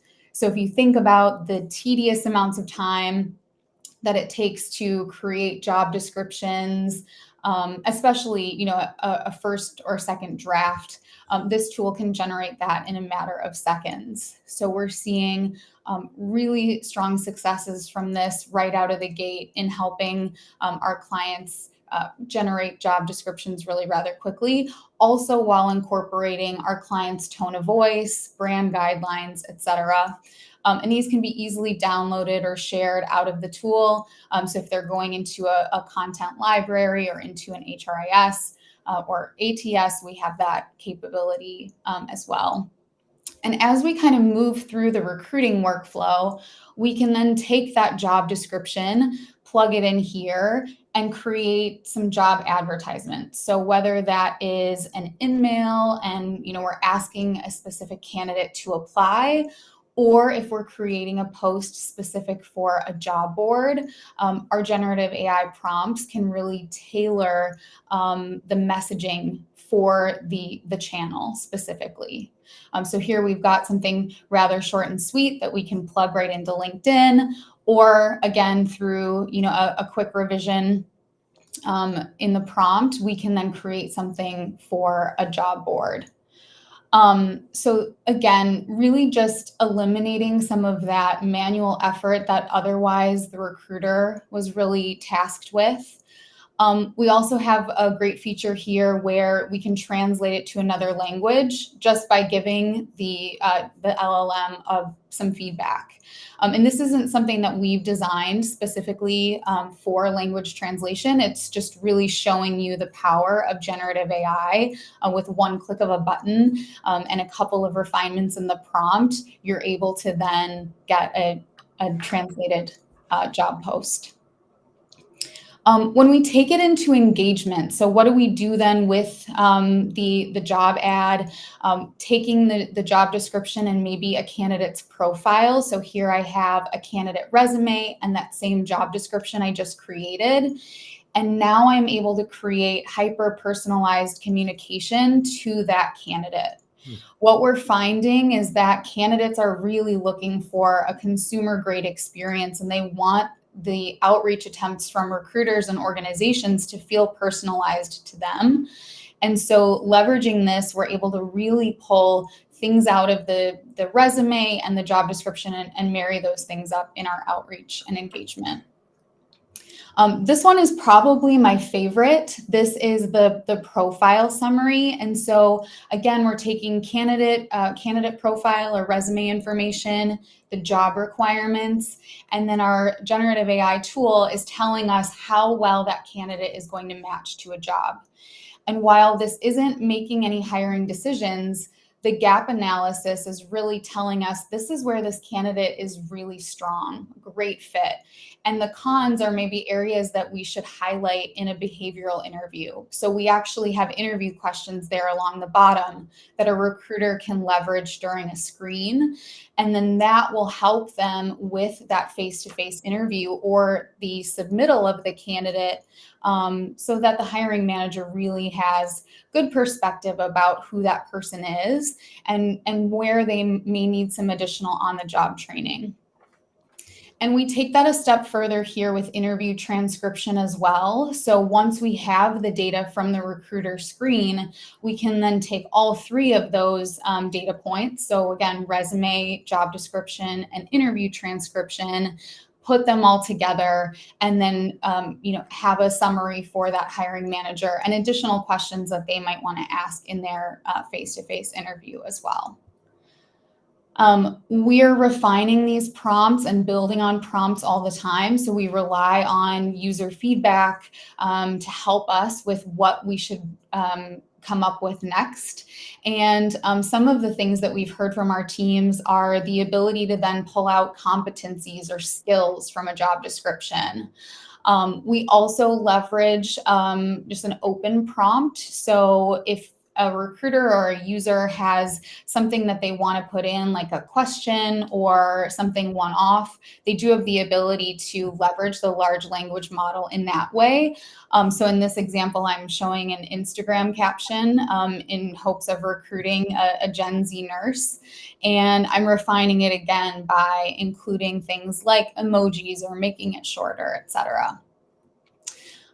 We've also seen this used for upskilling. So recruiters, HR individuals can use this tool to help them understand a new topic. So looking at, how difficult might it be to recruit individuals in a specific market? So in this example now, again, pulling the knowledge from the large language model and having it help me understand the talent landscape in Dallas, Texas. How difficult is it to recruit a nurse? What are some of the challenges there? What should I be thinking about? And so it's really great if a user, doesn't maybe have a ton of information about the location that they're recruiting for, and needs some help in crafting their engagement and recruiting strategy. So this is really, tapping the surface, I think, in the ways that we're thinking about leveraging generative AI. We have such strong use cases in this already, and many individuals kind of contributing to adding prompts and helping us refine our strategy. But would love to know, a bit more from you all in terms of what you think about generative AI, if you're using it already today, and how, Cielo can potentially help you get started. So yeah, and I'll remind everybody, we've got the chat. If you're on LinkedIn with us, you can jump in with a question in the chat, and we'll throw that up on the screen if it's a good question. But why don't you get us started? Barb, and I think we got about 9 minutes left. Barb, do you have any questions before I jump in? Yeah, and I think you kind of just hinted at it a little bit, but I'm looking for a little more information. So sort of a two-part question. One, how long has this tool been live? And this is the part I think you hinted at. Are you using my input to have the tool get smarter about my specific needs as I'm using it? Good questions. Let me jump in on that one, Rebecca. Sorry. Yep. Great question. So we started playing with the different APIs available from the foundational model providers around about June time, 2023. I think March was when we all realized this is here to stay after November's big launch of GPT-3 in 2022. We put this into production inside some of our customer programs, so inside some of our RPO programs with existing clients in October, so in the fall of 23. And this product is now available for non-Cielo services customers to procure on subscription as of April 1. So we have a number of organizations who just take this capability from Cielo now. Important to note, this is secured inside both our AWS and our Microsoft Azure tenant. So we're not releasing any of the data that you're inputting in here, Barb, into the sort of free-to-air models. This is staying inside the firewall. There is a little bit of quote-unquote training of the prompts. So you saw the feedback buttons that Rebecca was using. So there's a little bit of customization of the prompts there based on the user profile. But we're strictly not fine-tuning based on our customer data or on your inputs. We're giving feedback loops to say, yeah, you got it right this time. And actually, this is a quick video. So what Rebecca did with one of the thumbs down was said, please put this into Spanish. It's interesting how polite people are when they're prompting a LLM, by the way. They're nicer to the robots. Yeah. Right. But actually, if you just said in 50 words, or this is too long, or this is too short, that's the kind of feedback that we're taking back into the model to say next time around, make it shorter or longer. So strictly not using your data, Bob, but using the user activity and actions to help refine the prompts and the way we deliver back.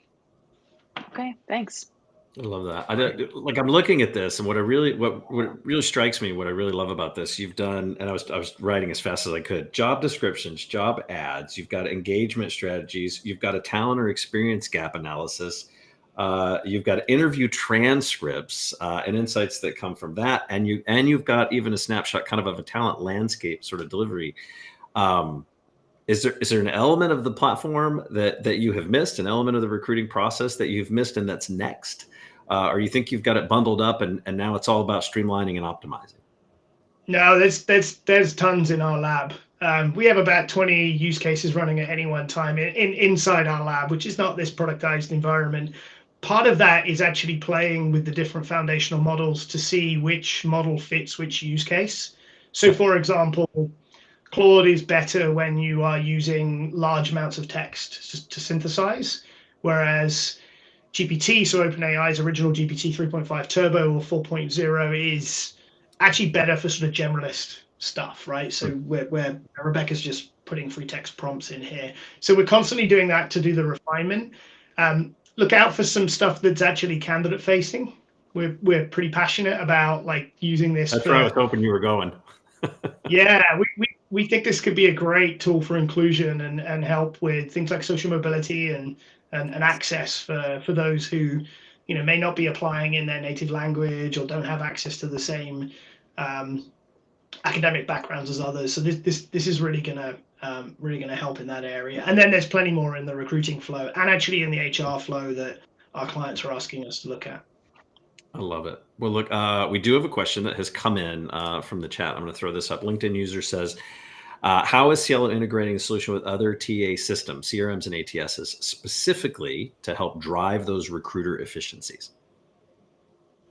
Yes, so we are integrating with many of the kind of best-in-class CRMs and applicant tracking systems to make this process a lot easier. So when you saw me kind of uploading a job description or uploading a candidate resume, not having to need to do that manually, but rather having that data flow seamlessly. And then something else that's in talks is, you know, if there's an opportunity for us to put kind of a widget within an applicant tracking system or CRM so that you can tap into Cielo AI without having to leave your environment. So right now, bi-directional integrations between systems, and then, you know, in the future, hopefully something a little bit more seamless. Great. Well, we've got about 3 minutes left. Is there anything like really we should walk? I mean, this is pretty powerful. And again, I want to remind everybody, we've got a QR code up on the screen. If you want to scan that, that's going to take you to the directory. Lots of content on the Cielo directory listing in that marketplace.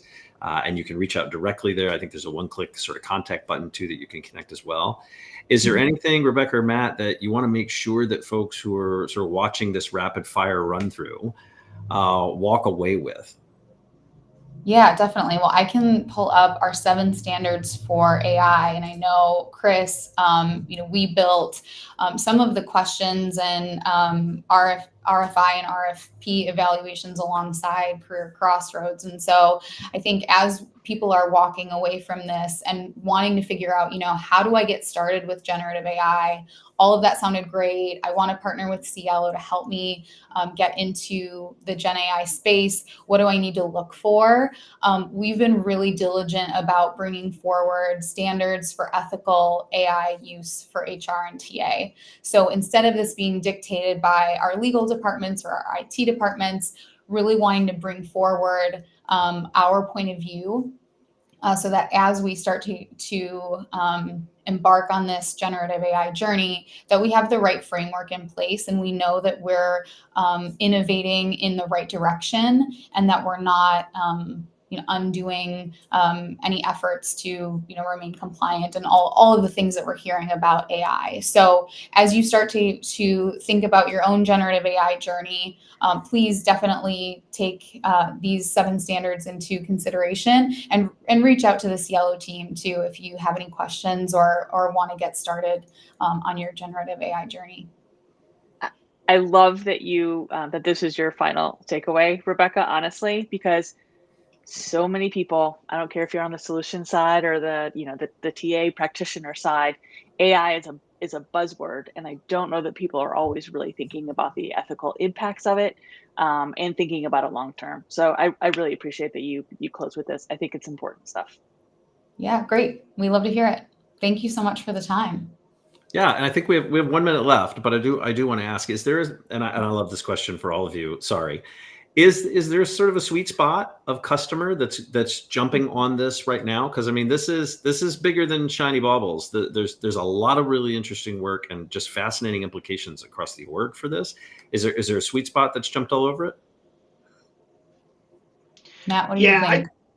I mean, it's interesting. I think it's I wouldn't categorize it geographically or by sector. Many of us organize our businesses that way. That's not really what we're seeing.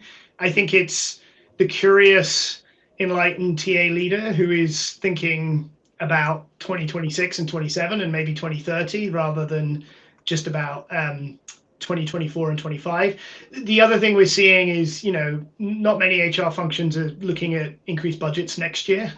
Yeah. So a lot of people are thinking about how does this flow into my organization. So I would characterize it as those who have already made peace that AI is going to have a fundamental impact on how we all do our work and are looking for a path forward. So we're excited.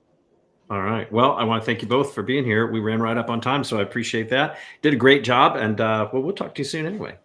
Yeah, sounds Thank you good. so much. Thanks again Thanks for for having coming in, us. guys. Thanks. Bye. All right, so we'll take Rebecca and Matt out. We have JobSync that is up next, and I think we've got, there we go. We got quite a few people coming in for that. It's like a party. The JobSync is running the party. It is a party. It is a party. And I think we've got, is this it? Or do we have another screen? Well, Alex, I think is going to be on screen, but he's not on camera right now. So we'll just get started with who we have. Yeah, let's do that. All right, Leah, do you know, oh, there we go. There's Alex. There he is. It is a party anyway. Correctly, right? So anyway, Chris, Barb, thanks for having us. I think I have the screen shared. Is there something I need to do to prompt it to Yep, come you up? do. I'm bringing that over for you now. Okay. And there you go. Super. So with me today, I've got Leah Daniels, who's our Chief Commercial Officer, and Shay Johnson, who's the VP of Talent Acquisition at the Compass Group. We're going to get into a conversation about Compass's journey with us over the last 8 or 9 months. But I thought I'd set the table with giving a little bit of background about JobSync and specifically the problem that we're trying to help address and solve for in the TA space. So what we've kind of put our thumb on, if you will, is that there's this kind of bizarre dual problem that exists for most companies. On one hand, many jobs don't have enough applications. In this case, is a large healthcare system where 80% of their jobs don't have a single applicant. And then on the other hand, you've got lots of cases where there are too many applicants. This is a BPO where a bunch of their jobs have 900 or 1,000 applicants or more. And when we try to figure out like what's happening, Rebecca just mentioned in the last session about creating a consumer grade experience.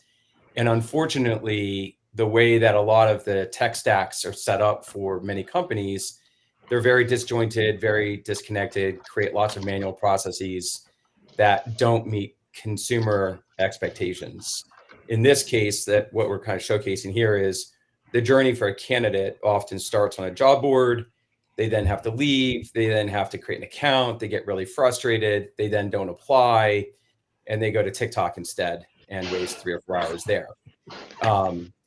So what we've built is we built something to address this by creating a unified hiring operations platform. It basically deals with everything between the media and the job boards on one side and the ATS or the ERP system on the other. So what that looks like is a really nice, seamless experience, kind of bringing an Amazon-like experience to job sites like Indeed and ZipRecruiter, more than doubles applications, significant increase in quality applications. We're going to talk about what the impact has been for Compass in just a second. On the career site, a really seamless experience for the candidate there. No more login forms, enable the candidate to start the application and be able to come back and complete it later. Fully responsive, handling all the OFCCP and EEO type of requirements, and then ultimately ending with your ad management. So a campaign management system that has a massive reduction in spend, increase in hiring velocity, and bringing that all together to, with distribution and automation as well to handle the manual workload that a lot of recruiters are facing. So let's talk about what the impact has been and bring Shay into the fold. Shay, maybe you could start out by just giving us a highlight about what is the Compass Group, what was the state of affairs a year ago when we started this conversation, and kind of what was the impetus to engage with JobSync? Yeah, absolutely. Can you all hear me okay? Yeah, you sound great. Perfect. So, hey, everybody, I'm Shay. I'm one of our VPs of talent acquisition at Compass Group. Even if you think you've never heard of Compass Group, you have definitely interacted with us, but probably under a different name. We are sort of the parent or the umbrella company to over 30 of the top contract food service, hospitality, or facilities management brands in the US. Whereas some of our competitors may have more of like a single brand name, we really have what we call sectorization. So a diversification, right, of all those different brands and specialization. So whether that's service in sports, in hospitals, in boarding schools, higher education environments, museums, I mean, pretty much everywhere that you could possibly go and interact with food or facilities, we're probably there. We're probably representing, clients that you know and love, as we actually service 99 of the Fortune 100. So we're everywhere, and with that comes a lot of hiring, right? I think if we looked at it by the numbers, just in the U.S., we're over 300,000 associates, and so just last year, for example, just in the hourly space, which is really the specialization that I'm in, we hired over 145,000 hourly associates. So we're growing at about 8% organically year over year. So you can imagine how we have to up the ante in what we deliver every year. So that many hires requires a lot of applicants.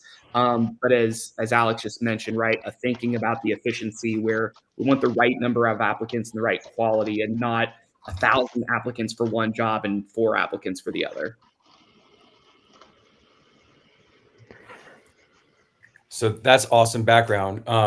As we kind of dive into it, so take us to the place where you were, as we were talking to kind of prep, there were a lot of dynamics that changed over the last couple of years, specifically with respect to kind of the post-COVID period and what you were doing to address the gaps in your flow. Kind of tell us where did things end up in that post-pandemic period for you? Yeah, I think like almost every employer in the US, right? I feel like those of us that were all either reopening or really coming back in a big way, it happened all at once. I think all of us were surprised that it happened so much faster than we expected, depending on what line of business you're in. And so with that, I think there was a mad rush, right, to how do we find applicants? Where are they, right? Everybody rushed to large job boards like Indeed and ZipRecruiter. And I think those boards, reap the benefit, right, of all that. It's all that candidate activity, all that employer activity. But yeah, just created a really, really crazy market. I know that was definitely at a time when there was a lot more focus on, candidates having that power of choice, obviously, but also employers really trying to figure out their value proposition and how to be competitive. And so all that's just to say it was a surge, right? Just a surge of activity. And I think all of us as employers, everybody competing against each other, were putting our jobs everywhere we could, spending money, and sponsoring our jobs to the max degree that we could to be as competitive or as visible as possible. And it's not to say that wasn't effective or it didn't work, but it was just a complete shift from where we were 3 months before that at so little activity. So it's taken a while, right, coming down from that for us to figure out, what was the right balance of where we're putting our jobs. How easy is it? It's not just about where you put your jobs, but are you actually getting applicants to come through? So you get back to that focus on, you got to make it as easy as possible. Once they're in the system, you don't want to lose them, right? You don't want to make it too easy for applicants to come in. You've got too many to manage. So I think there was so much going on at that time. And so what it taught us and what we figured out very, very quickly was, hey, these job posting and job advertising practices are effective, but everything else after that is ineffective, right? From the candidate intake to the candidate processing. And so like Alex, I think when we came to you and we first started our discussion, what we said too was, there's so much demand right now. It's not just our TA teams that have control. We've really got our hiring managers out there in the units that are sort of what we would call going rogue, right? They're saying, yes, I'm working with my TA team, but I don't have time to wait for that, right? I need to go and post my own job. So then our hiring managers were posting their own jobs on these sites, and then we're competing with each other, right? Same job, same posting, same need, but now we're competing for space, for visibility, for candidates. And not only that, but RTA systems and processes that are integrated, they're compliant, they're meant to have automation workflows. Those are all sort of being lost because you have applicants sitting in many different disparate systems or platforms. And so as much as people want to say, hey, this is the necessary evil of getting the volume of applicants we need in order to make the hires, it's super inefficient. There's a huge amount of waste, not only in terms of people, but in terms of money and time and energy. So I think that was the impetus, right, Alex, for us to come to you and say, we know what works. We just need it to work in the places where we know it will work best.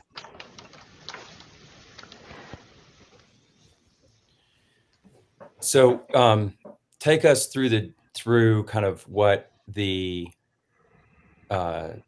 follow-on impacts were. Like, so we find that there are all these disparate, disconnected realities that you were dealing with across several thousand hiring managers across your team.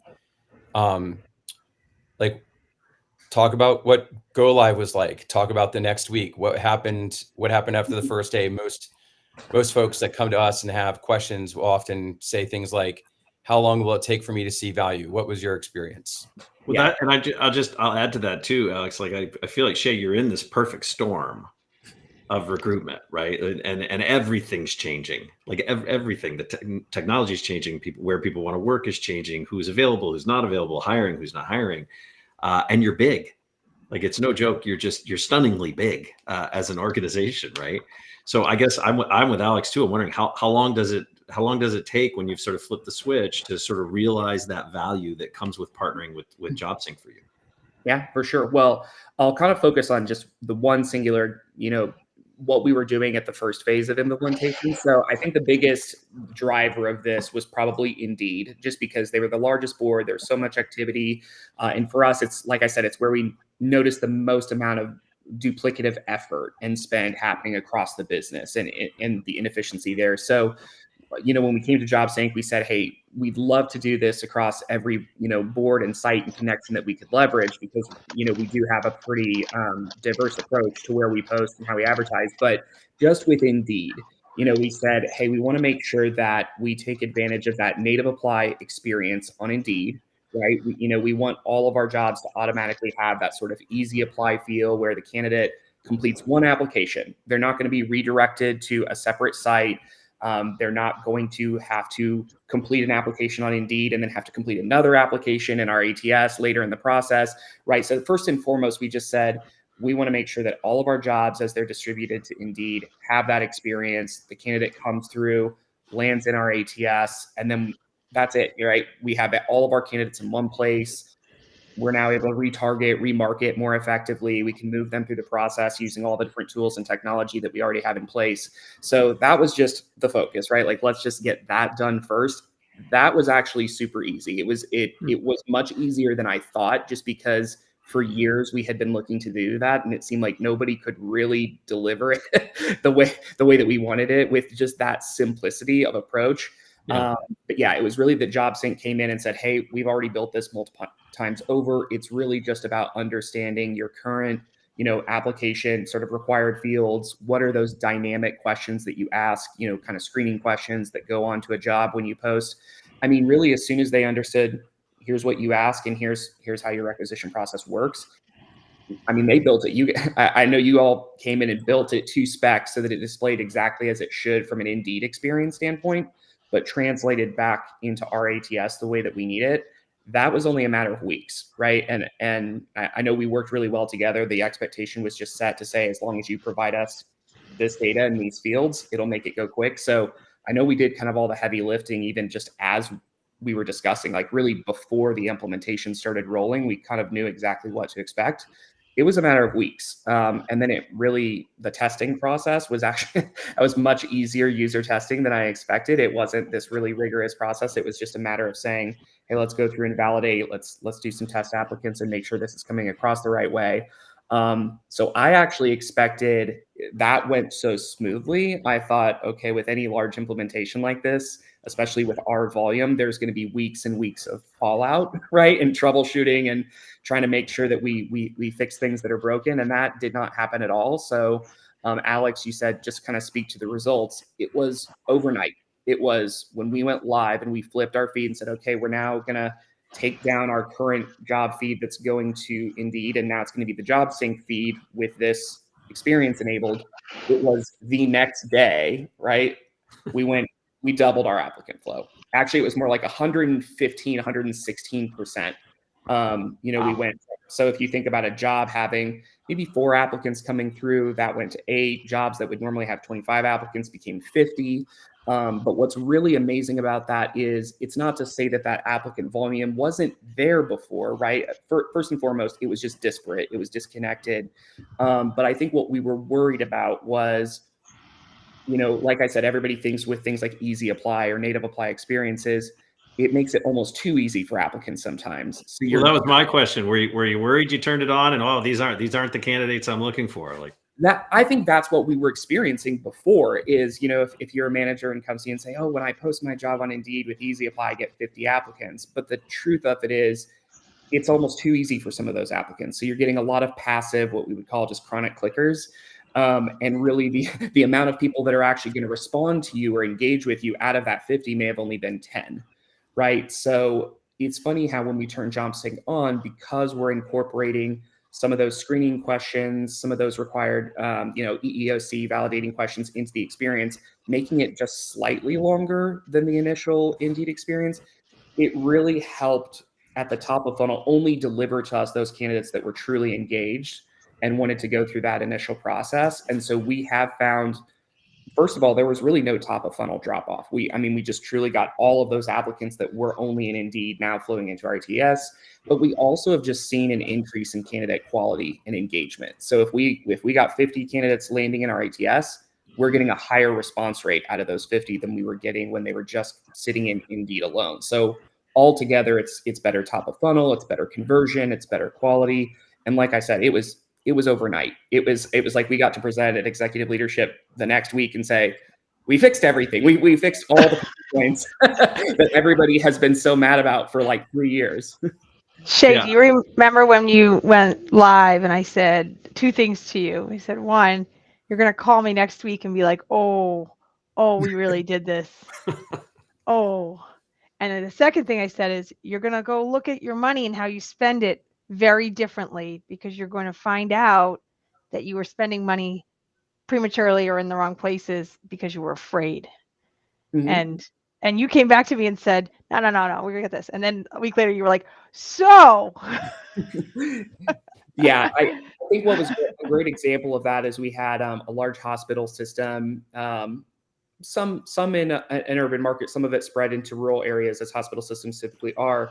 And they were just sort of on that autopilot of, hey, we've got high turnover. We always have a high volume of needs. So they're like, every job on Indeed, just as soon as it's posted, we automatically want to apply a high level of sponsorship to it. It's just necessary. Let it run. And what we found, wasn't it 1 week after we went live, they contacted us and said, hey, we've got everything that we need. I think we're in a really good place. We've got enough candidates in the pipeline that we're going to be good for the next month. So not to say take our jobs down, but it was just, I think we can turn off the sponsorship for now. And we'll let you know if we can kind of be more strategic about when and how we enable it and for which jobs. So we've now gone from hey, just sponsor everything all the time approach for certain accounts that were always critical and high need to more programmatic approach, right? Where we can say, hey, let's put some automation around. If we don't have a certain number of applicants at this stage in the process by this number of days, then let's start spending, let's start boosting. So we can just be, like you said, smarter and more prescriptive with how we spend our money instead of that all-in mentality that was there for certain accounts for a long time. Yeah, I mean, we really like this organic first approach because there are certain jobs you just don't need to put money on. And sometimes that means that the jobs that you do don't actually get the money they need because you're spreading everything out too much, right? And so I feel like it did take a minute for you to believe me on that.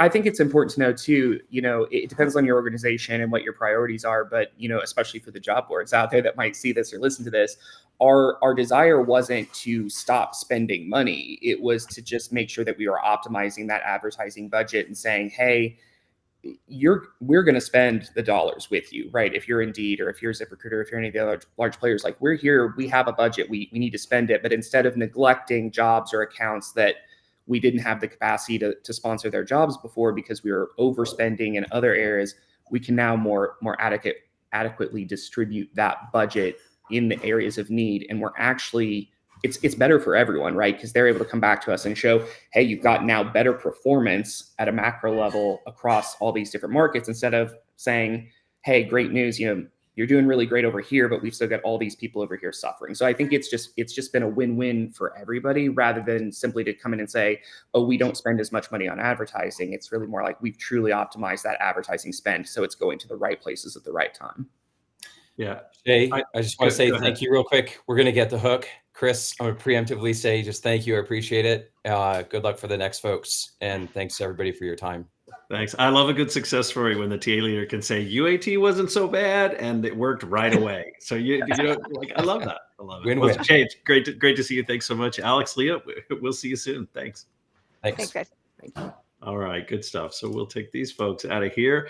And I'm excited. We've got Hari and Brett coming in next. Let's bring them on in from Findem. You guys get the big chairs. How about that? All right, welcome. You guys hear us okay? Yeah. All right. Well, so take us away. Who's going to tell us what Findem is and what's going on in your world? I can kickstart, Chris, and Brett will be chiming in along the way. And firstly, very much appreciative of you all including us in this Spotlight Day. So excited. It's also a very exciting day for Findem because it's a launch day.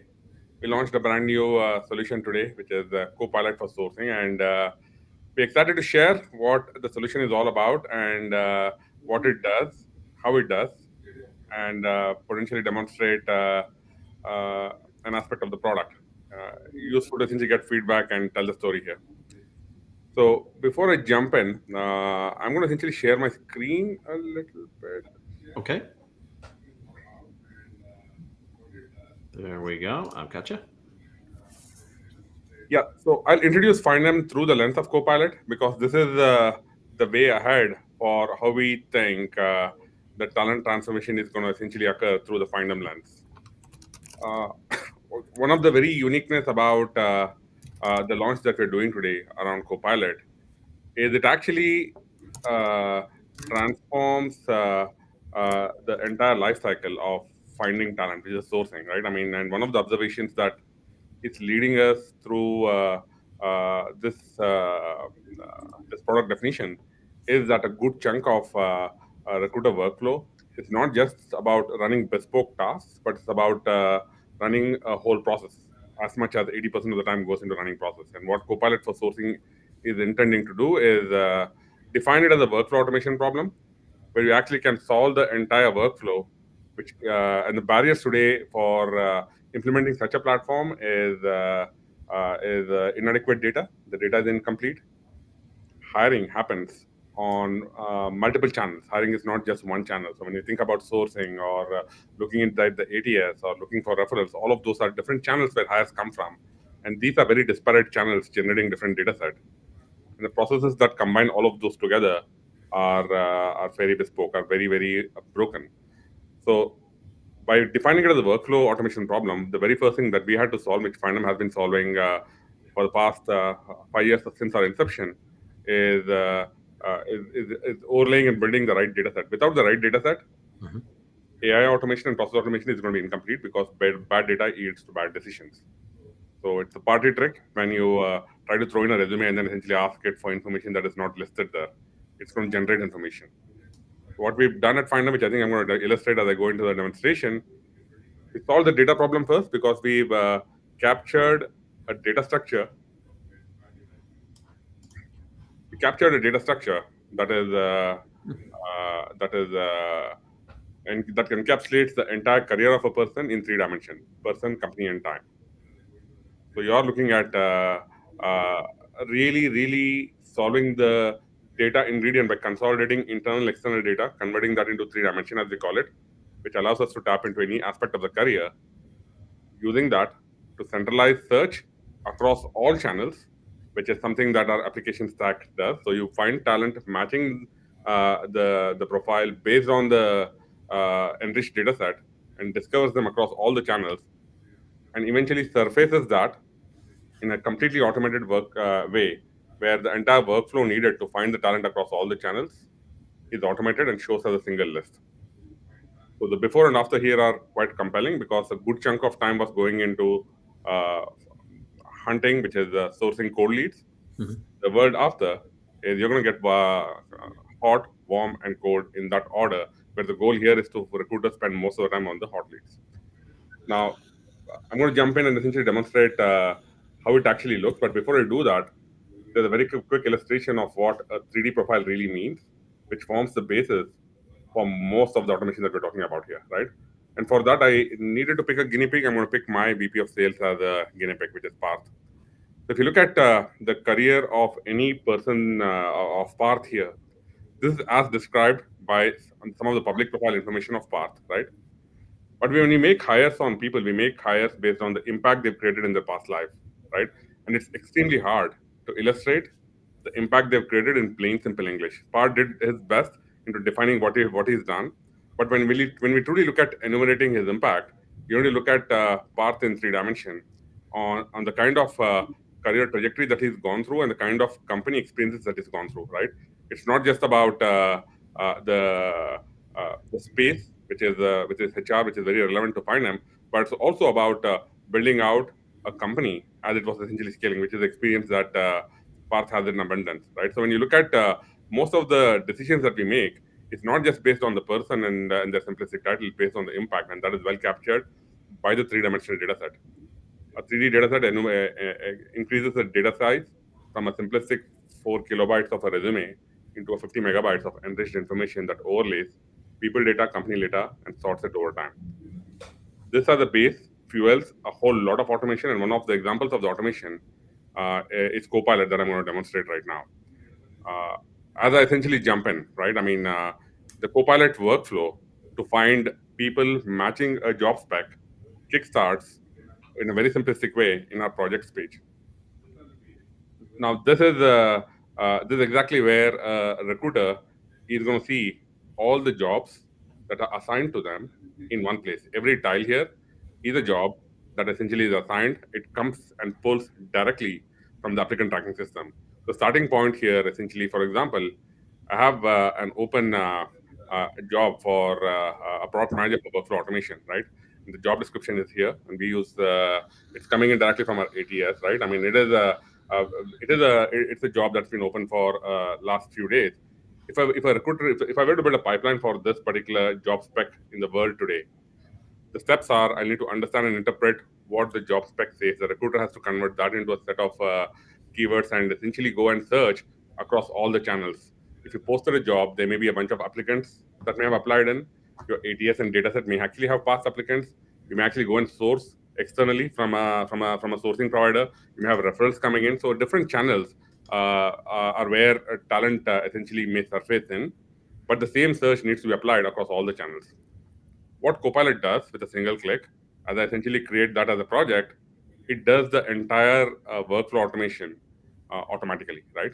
Now, what this is doing essentially is building out the search based on the job spec by leveraging the 3D dataset and overlaying Findem attributes. Findem attributes allow you to really look at the nuance of what is not said in the job description based on the way it is written.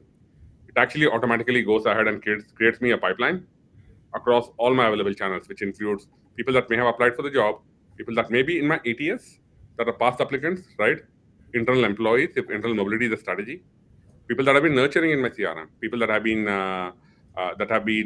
potential referrals. It discovers referrals, employee I've been nurturing, which I think people that have been essentially building in my talent pool that could be potential applicants now, potential referrals, alumni, and finally cold leads, right?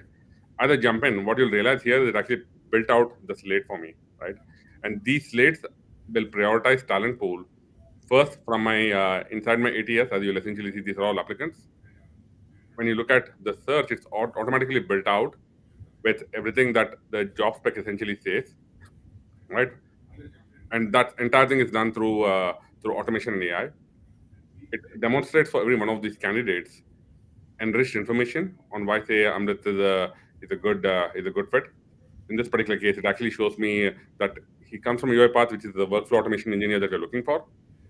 It actually also surfaces it's a very explainable AI. It actually tells me all the attributes that I look for, and the person essentially has that. AI assistant essentially gives me the snapshot on why this candidate matches the search, along with insights at a glance.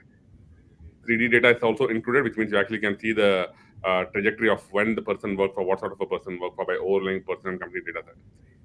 The idea of finding this amidst possibly thousands and thousands of applicants that we have in a single click is something that Copilot does automatically. It actually also verifies the information, which means that the information is not just accurate based on the most public information, but is also essentially triangulated through the underlying person and company data set. So our intent essentially is appropriately captured. So building a pipeline with Copilot is a matter of a very simplistic single click, right? So every single one of these talent can actually be added to a shortlist, message directly from here.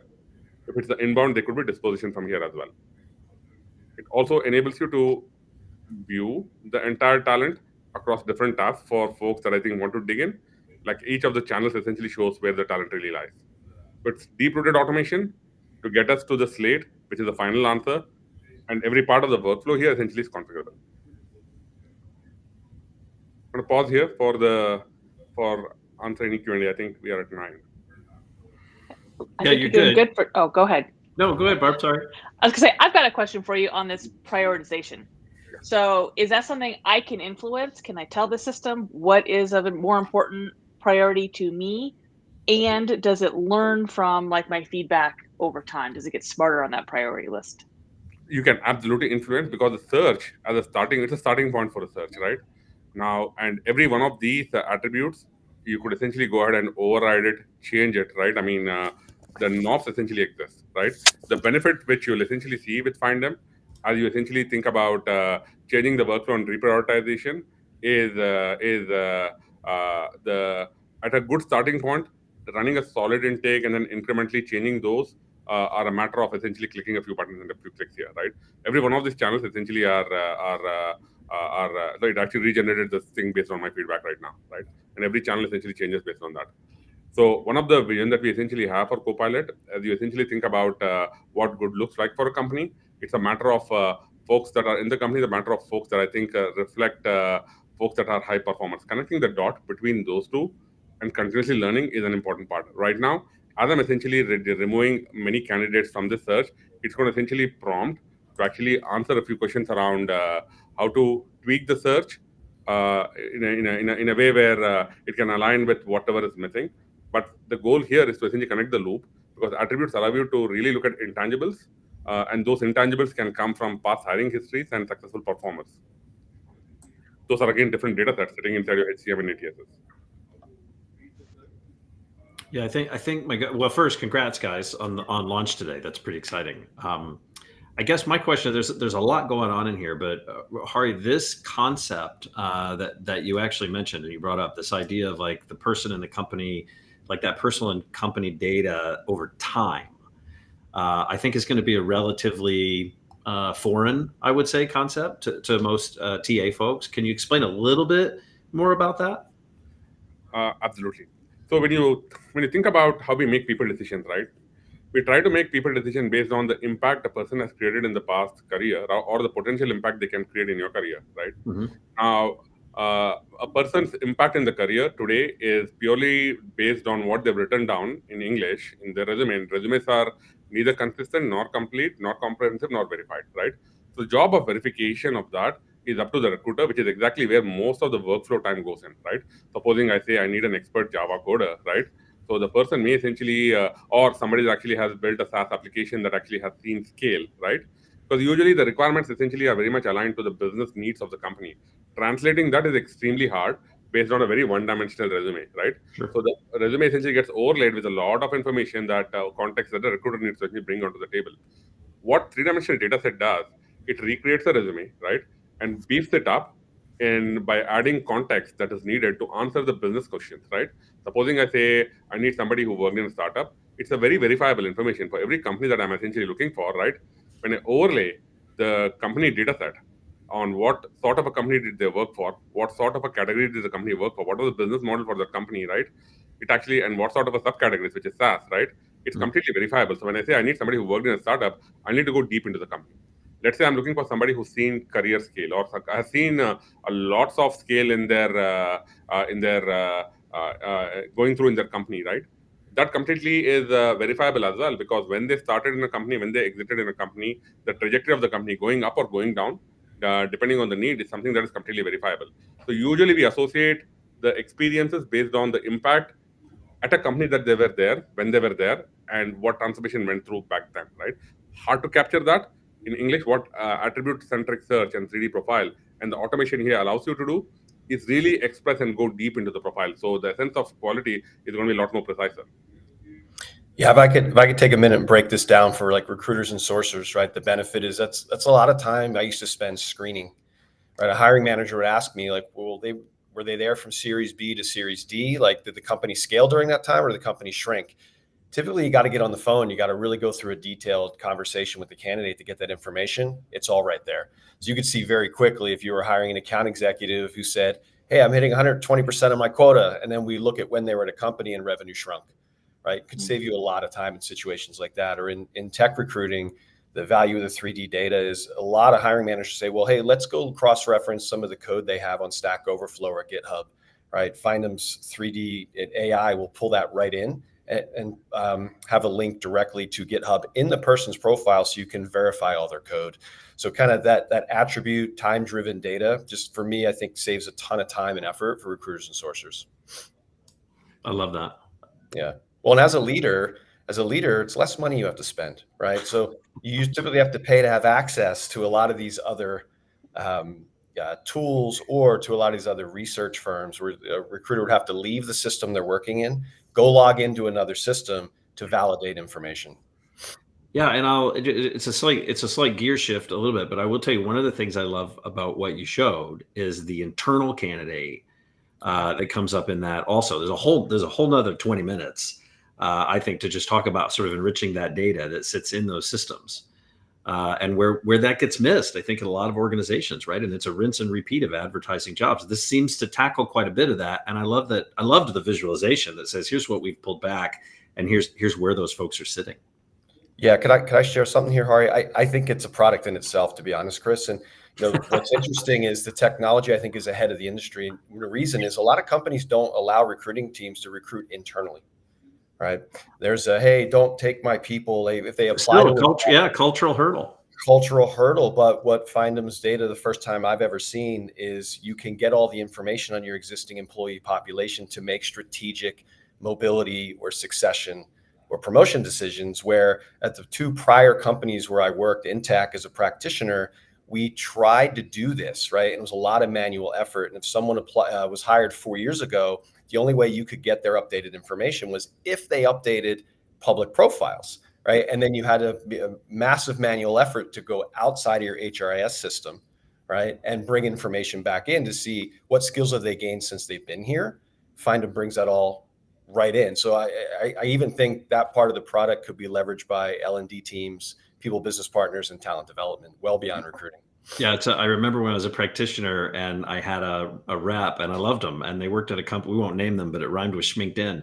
And they would tell me that internal recruiting was done more easily if they just could set up these alerts and show me when the LinkedIn profiles were updated of my own teams and employees. So I just love this.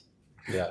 But one other point I'm going to make here, which I think I don't want to get lost. People talk about AI strategy for talent, and today it starts with the workflow. The problem is with the bad data, AI is essentially going to be a problem than a solution, because it's going to make information. It's such a smart platform that you won't know when it made information and when it did not make information, right? So our approach has been to solve it at the data layer first, because in this era that we live in, the right data essentially gets you the right AI strategy. So solving it at the data layer and bolstering that is a very purposeful decision to start with BI and overlaying AI. Yeah, I love that. And let's see, rinse and repeat. Let's see what we've got here. Just popped up. We got it says rinse and repeat of advertising jobs is the fill more coffee in the pot instead of going to bed an hour earlier at night. Look, you guys got about a minute left. Any big takeaway here? One big thing you'd want everybody to kind of know, certainly about the launch today or about Findem. Check us out. The launch essentially has happened, and it is one of the cool things that we're doing on a Copilot structure. Please do refer to Findem.ai and hit us, either me or Brett, or follow us on LinkedIn. I love it. All right. Well, thanks, guys. Brett, Hari, thank you so much for your time today. We really appreciate you cutting that out and spending it with us, and we'll be seeing you. Yeah, appreciate it. Congrats on the launch. Yeah. Thanks, everybody. All right. Let's see. Here we go. And people jumping all around on my screen. So where is Lauren? There she is. She's ready. All right. And Lauren, again, you get the spotlight over there. How are you? Thanks so much. I'm doing well today. How are you, Chris and Barb? We're killing it today. Are you kidding? We're learning so many. That's right. We're learning so many fun things today. I've got I'm taking all these notes. It's great. So Lauren, you've got a screen to share too. I can throw that on as soon as you're ready. You ready to just jump right in? I think I'm ready to go. Okay, here we go. Fantastic. Well, thank you so much for having me here today, and thanks for having Appcast. So what we're going to be talking about today is how to approach media strategy planning, how we think about it, and some best practices that go into it. And we'll also be covering a brief introduction to who is Appcast and what do we do. So let me go over here. So quick introduction about myself. I've been at Appcast for 2 years, but I have 10 years experience in recruitment marketing. Really, my forte is programmatic job advertising. I'm very passionate about it. Big nerd when it comes to, recruitment marketing in general and making sure that employers can reach their goals. At the end of the day, it impacts the world in a big way, right? We need to get positions filled so we all can, keep the world spinning and do everything that we need to do. I have 2 golden doodles and 2 black cats that are my best friends, and hopefully you won't have to see them today. They like to make appearances from time to time, but we're going to try to keep them at bay. I'm a solutions engineer. That just means that I'm on our strategy team. So I work with enterprise employers to essentially work backwards from what they're looking to accomplish when it comes to their job advertising goals, and then create a media strategy that would be the appropriate fit. So who is Appcast? Appcast is a full-service recruitment marketing agency and a technology company. And so, really at our core, we work with data. And so we were founded in 2014, pioneered what we call programmatic job advertising. So essentially what that is taking a lot of the approaches from consumer advertising and applying it to the talent acquisition space, essentially using data, using automation, and giving the employer more control and predictability when it comes to what they get out of the job board ecosystem. So when you think programmatic equals job boards. It's just a way to control it in a way that you can optimize to your objective. But last year, we acquired Bayard Advertising. They were a full-service 100-year-old recruitment marketing agency based out of New York. So that really allowed us to help our customers beyond when we think about just programmatic, and really help them with all media channels, including employer brand, EVP initiatives, building new career sites. So really what Appcast is a one-stop shop for anything and everything recruitment marketing and employer brand. And just know that in 2019, we were acquired by Stepstone. They're the largest job board in Europe, based out of Germany. So for any employers that have global hiring needs, we're also able to help them as well. So we're going to go through our approach to media strategy. So what you're looking at here is the recruitment marketing ecosystem. It can be quite complex. So we like to break it down based on what is the objective at hand. And so very common objectives are you're looking for active candidates. You need applications. You need people to either apply to a job in your applicant tracking system, or at the very least, join a talent community or provide their contact info and maybe their background or their job interest. So that way the recruiting team can qualify them and move them through their funnel if it's the right fit. Another objective is more so a passive play. There's a lot of employers out there that need to hire folks that are already happily employed. And so when you look at the top 2 boxes there, you're going to be looking at ways to get applications or leads from either active or passive candidates. And what you see in the boxes are some of the very most common solutions that help to achieve that result. The lower half is more about brand awareness. So as many of you probably know, employer brand and brand awareness greatly impacts the success of job advertising. But at the end of the day, there's some differences in terms of what are the goals. But oftentimes, a really holistic media strategy has a little bit of everything that you see here. And so a partner like Appcast can help you make sense of it all and really understand when a certain solution is appropriate. Really love that slide. Awesome. I do too. And so when we look at how we achieve that, we do it through, like we talked about, tech, data, and then expertise, right? Hundreds of years of combined expertise to help navigate this unique and complex space. So we do that through what we call 2 main products, Appcast One and Appcast Brand and Creative. Now, really what we're going to be talking about today is Appcast One. That's the media side of the house. And we break that out into 4 distinct pillars. First one being programmatic. We talked about that a little bit. Programmatic equals the job board channel. We actually have 30,000 job sites in our programmatic network. So it's the largest network out there. And what's also unique about it is its cost per completed application. Only exception being Indeed. As you all may know, their cost per apply start. So we mimic that same pricing model, but all the rest of them, only when an employer gets that completed application in their applicant tracking system do they incur any fee.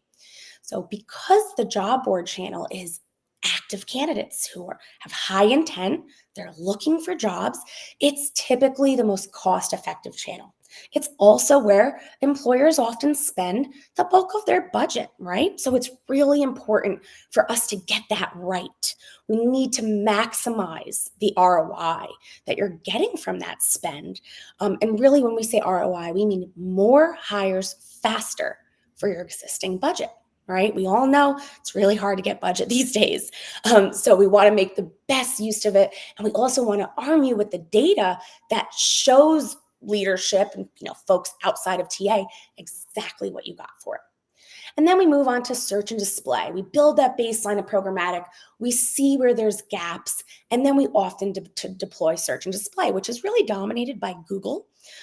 Google, what we find is over 70% of job searches start on Google. So by bidding on very strategic keywords like retail jobs near me or nursing jobs near me, depending on your vertical, we can capture those job seekers that are also active before they even make it to the job boards and before they make it to your competitor's career site. But then there's a lot of different passive media involved in the search and display pillar. Maybe somebody's just checking the weather online. They're not looking for jobs, but if they're the right fit, we can put a job ad in front of them. Same with Bing, same with YouTube. It all depends on what are you looking to accomplish? What is the audience that you need to get in front of? Social media is really 3-pronged. It's especially great for brand awareness, but we also find it very good at doing lead generation. And then my favorite is cross-channel remarketing.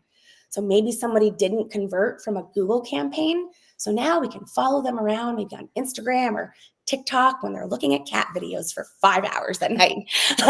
So we always want to try to get everybody back into your funnel that you've already invested in. And then traditional media. Think of that as everything else. So as we all know, LinkedIn contracts, the Indeed resume database, maybe your Glassdoor employment hub, we can be that strategic partner to negotiate those contracts. Make sure you have the right package. Or maybe it's not a contract. Maybe you need a billboard, a newspaper ad, a radio ad, something that doesn't fall under those other 3 pillars. That's where traditional media comes in. Data. Without data, we have nothing.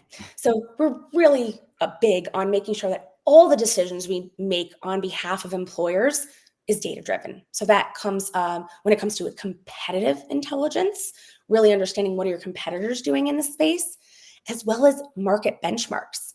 It's great to have data, but if you don't know what it means, is it good? Is it bad?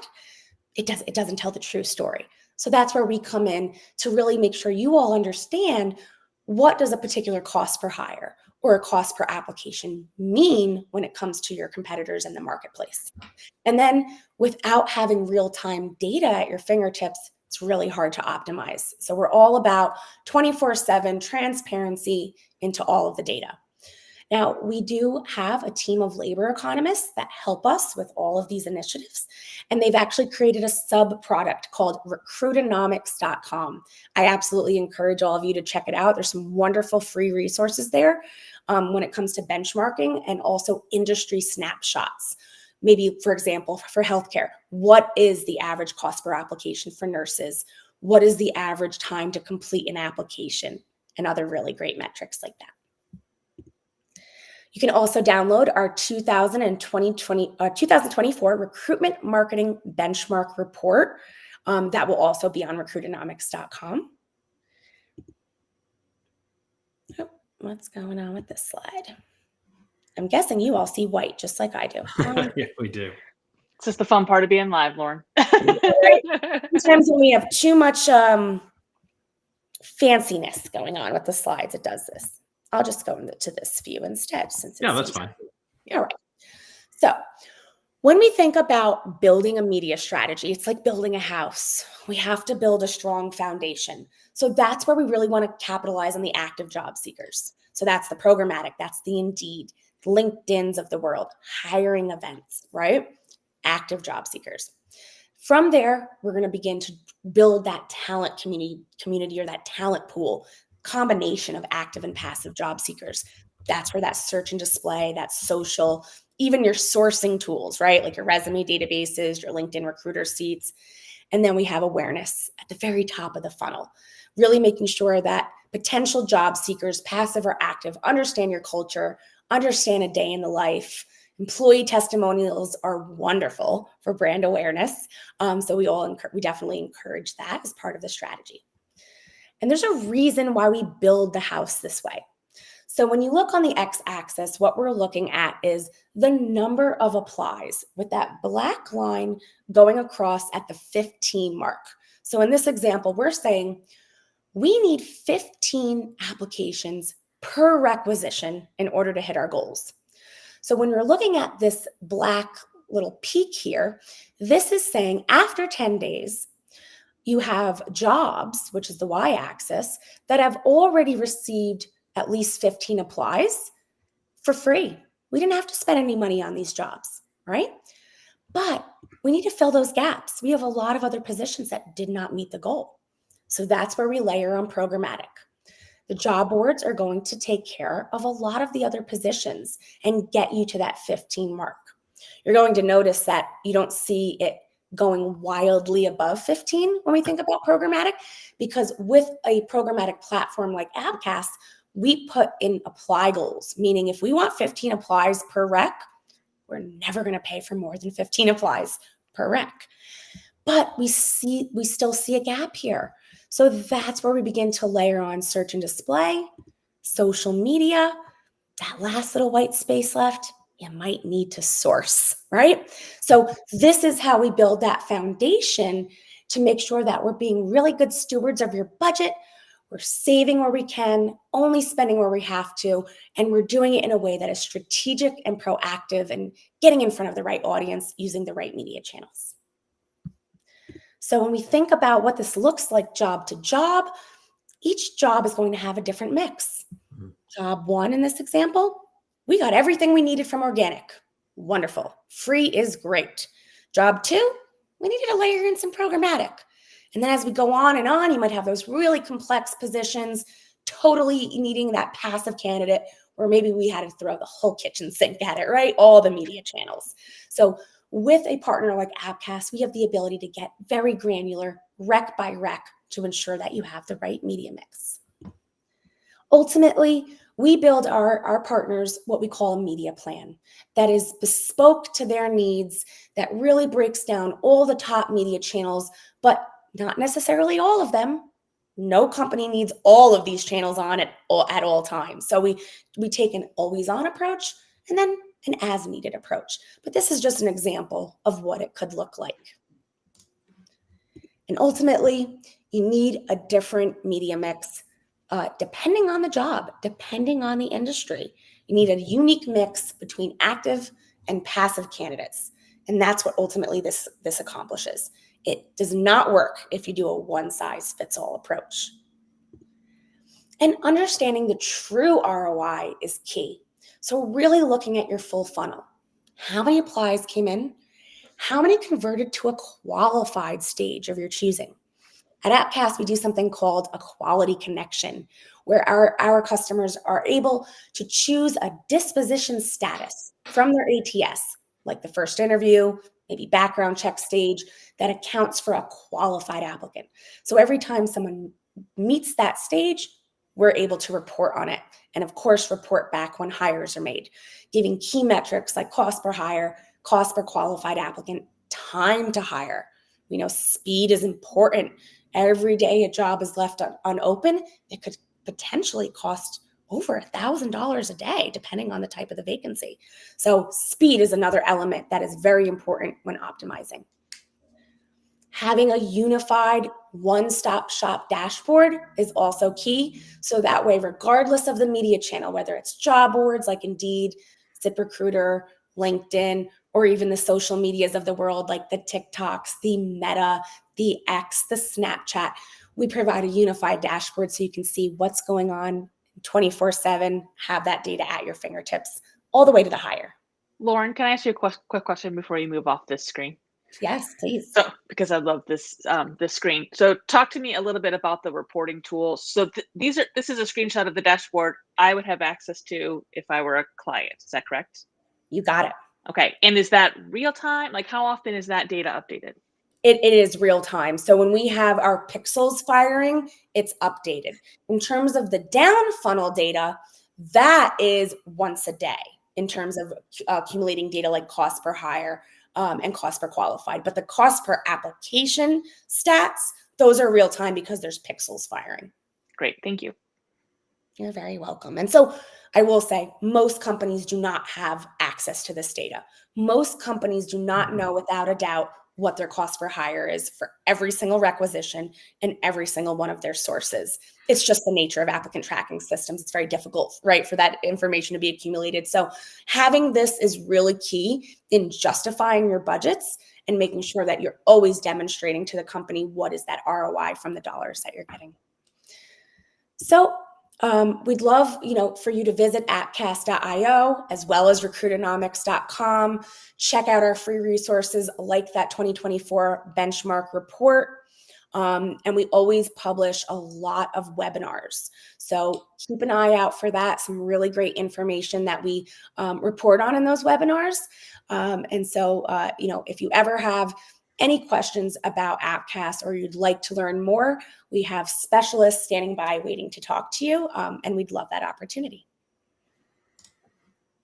I love it. So, Lauren, I guess two things. One, Recruitonomics, OMG, love the resource. I mean, we just had Andrew Flowers on this week to talk. We had 105 people dial in and listen to the insights. So I just think it's a wonderful free resource. The newsletter is great. So I'll give you an extra plug for that. I think that when we talk about programmatic advertising, I think it has really begun to find its stride, right? It's really finding that tempo in place. I think largely in part to Appcast. But if I'm a TA leader, we've got about 2 minutes left. If I'm a TA leader and I haven't dipped my foot in yet, I'm not really sure. I hear it's going to cost a lot of money. I hear it takes a lot of time. Can you give us kind of just a quick kind of idea of like, if I haven't done it before, how long, if I were to make the investment, how long until I might start seeing a return on that project, a return on that investment? Instantly. And the reason being is that I'm not saying it doesn't take a little time to optimize and for the results to get better. Month 2 looks better than month 1, but because of the incredible amount of historical data, we're tracking 80% of our customers' job performance all the way to the hire. And so we have a really strong backing in terms of that starting point. Where are we going to post jobs to begin with? We have a really firm understanding of where the results are coming from. So only takes about 3 to 4 weeks to go live on programmatic. And it's a very easy lift in terms of on the part of the employer. So it may sound intimidating, it's not. And so it's actually a lot easier than most companies think. Yeah, it's a different animal than it was 10 years ago. Very, very, very different. Yeah, good stuff. Well, Lauren, thanks so much for joining us. We appreciate the overview, and we look forward to seeing more, and of course, dialing into Recruitonomics again. Thank you so much, Chris. Thank you, Barb. Really appreciate being here. Right, thanks, Lauren. Have a great afternoon. You too. Bye now. All right, we're going to bring Jerry back in. Mr. Jerry, welcome back. And we have the immutable Josh, JZ. How are you, sir? Good, guys. How are you?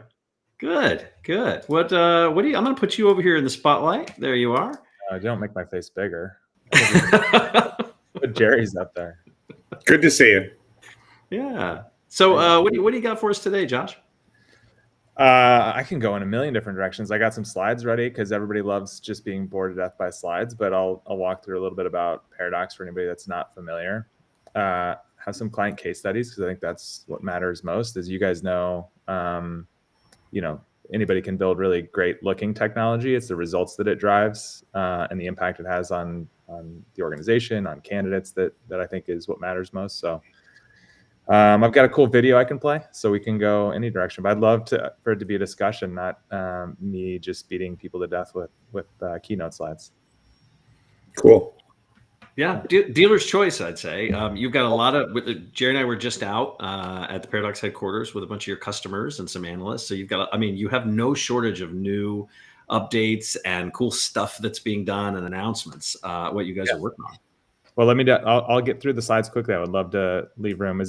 I'm just jumping in now. Is this kind of interactive? Are people able to ask questions if I ask them? Yeah. Anybody's got questions, they can drop them in the chat on LinkedIn. We'll throw those up on the screen for you if any of those come in and they're super relevant to what we're talking about. And then anybody can scan the QR code up in the corner and go directly to your marketplace listing.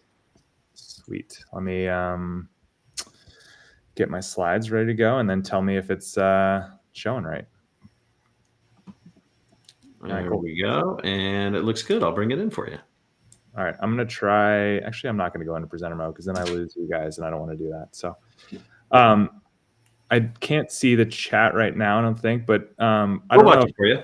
Okay, cool. I don't know how many people here are familiar with Paradox. I don't want to go too into depth here and again, bore you guys, but we're a company that was started in 2016. And this mission statement has not changed from day one. Our founder, Aaron, had this idea that we could build technology that could help our clients get hiring work done. And the ultimate goal here is just to free people up to spend more time with people, not software. That's ultimately why we're called Paradox.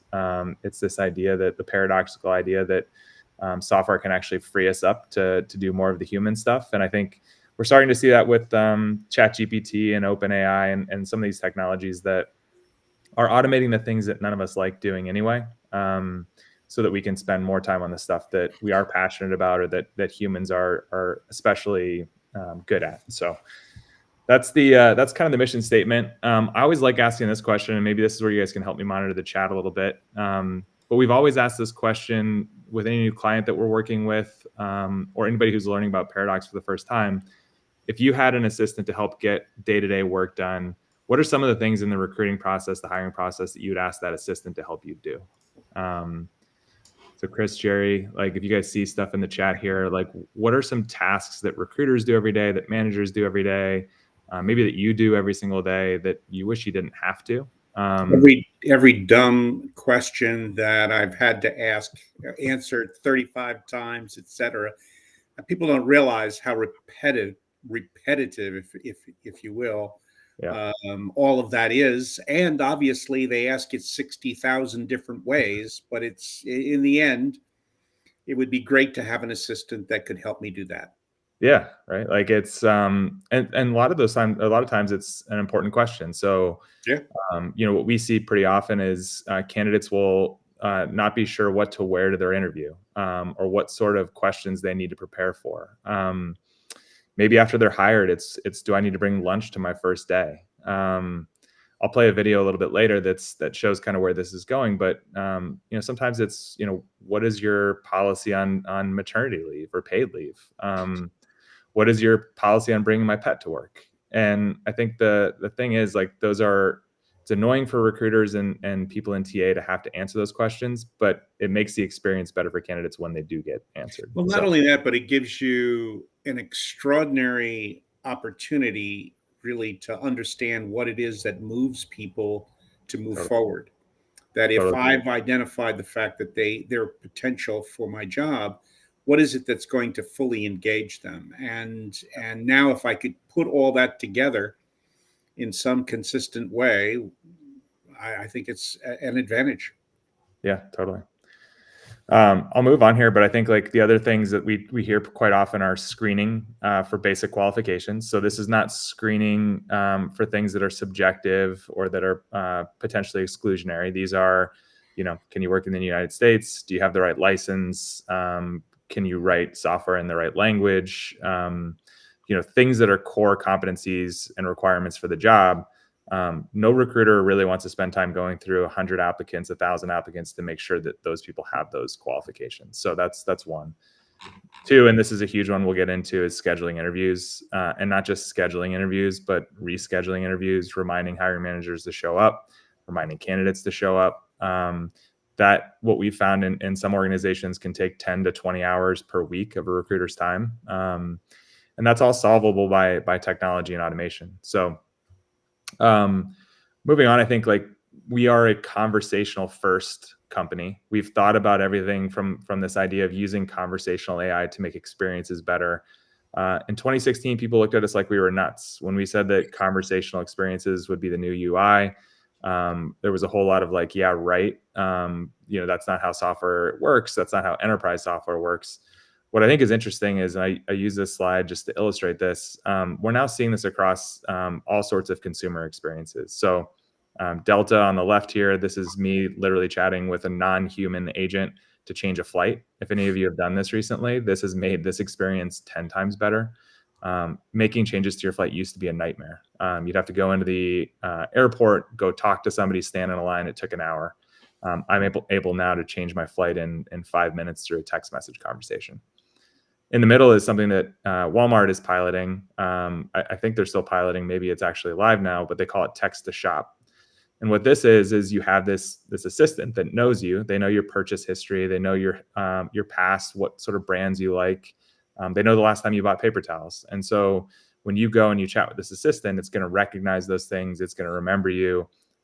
It's going to help you shop. So you don't have to go to the e-commerce site anymore. Now you can just send a text every time you run out of toilet paper or paper towel or dish soap. And then on the right is obviously Paradox. Like we've taken that same philosophy and applied that to recruiting and hiring. How do we make this frictionless, easy for candidates, easy for recruiters, take work off the plate of both parties and get to the next step faster? This is not necessarily about hiring a software engineer in 24 hours. I don't think that's the goal of any major company. It might be the goal to hire a janitor or a package handler or a retail worker in 24 hours or less. And so, part of the challenge, I think, is thinking about this in a few different ways of what are the jobs to be done here? What is the role of automation and technology in helping us operate better, create better experiences, save the business money? I know Jerry and Chris, like you guys think about this quite a bit too, but we have to think about the obligation to create the experience that recruiters and candidates and people deserve. We also have to think about how it serves the business. And so one of the real big problems in our industry is that this is normal to everybody. I'm not going to call out any of our ATS friends because we love them all, but this is what candidates have come to expect, is like the first thing they see when they click apply and they're excited about joining a business. They're asked to create a username and password, and that's not a great experience. oftentimes they don't remember that they've created one in the past, and so they've got to register or send an email to themselves. Why is that a problem? Well, outside of being a terrible experience, it really kills conversion. So our friends from Appcast were just on. I know Joe Shaker's joining next and can talk about the inefficiency that creates in media spend. But when candidates are hit with that login screen, and that's the way they have to apply, and then they have to, fill in 30 fields and spend 20 minutes to do it, you see conversion rates just plummet. And so the question here is, how can conversational experiences, SMS-based experiences, chat on your career site, how can you reduce the friction there so that you get more people through the funnel, and more people through the funnel faster? Ultimately, that usually leads to spending less money. 2 and 3 I'll kind of combine here, but how do you reduce labor spent on meaningless tasks? And that's not to say that there are steps in the hiring process that are clearly important, that you don't want to automate, that I don't think technology should touch. One of those is the interview. I personally just get very afraid by this idea that there are going to be agents and bots in the world that are interviewing people in the future. I don't know how you feel about that, Jerry and Chris, but that feels a step too far, to where we've really removed the human experience from this. But what we can do is a lot of the back and forth of scheduling, screening, onboarding paperwork, sending reminders and nudges, answering candidate questions, those things can be automated. And so that reduction in labor on those things that really humans shouldn't be spending time on helps us hire faster. It helps us reduce waiting time. It's less work. And then we can ideally, and this is our philosophy, take people who are doing that work and put them somewhere else. So if there's a recruiting coordinator whose only job is to schedule interviews, take that person, put them in the onboarding process. Make sure that they roll out the red carpet for every new hire that comes in.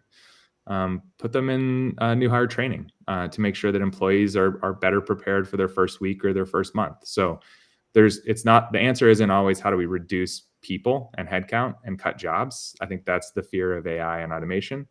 I think the better answer is, how do we repurpose that talent and put them in places that are more impactful. I'll jump in really quick to how Paradox serves the market a little bit. I think we've divided our business and how we think about solving our clients' problems into 2 distinct use cases. One is high volume hiring. So the question we get a lot from our clients is, how do I compete for frontline workers? There's a lot of words on this slide, but the essence of it is a lot of retailers, restaurant companies, hospitality brands, anybody who hires high volume hourly workers, you can't wait 5 days to respond to somebody.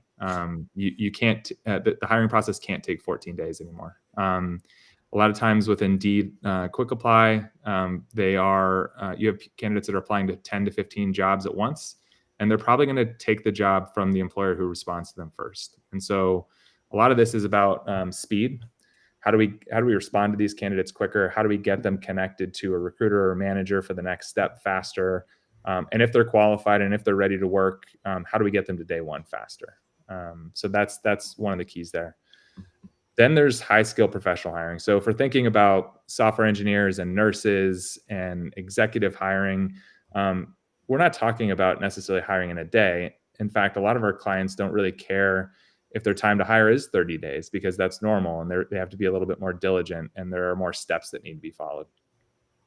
They're also not looking to replace their ATS. They have kind of core systems of record in place, but they do need that technology to work better. They either need it to create a better experience for their candidates, or they need it to help their recruiters do their jobs better, faster, easier.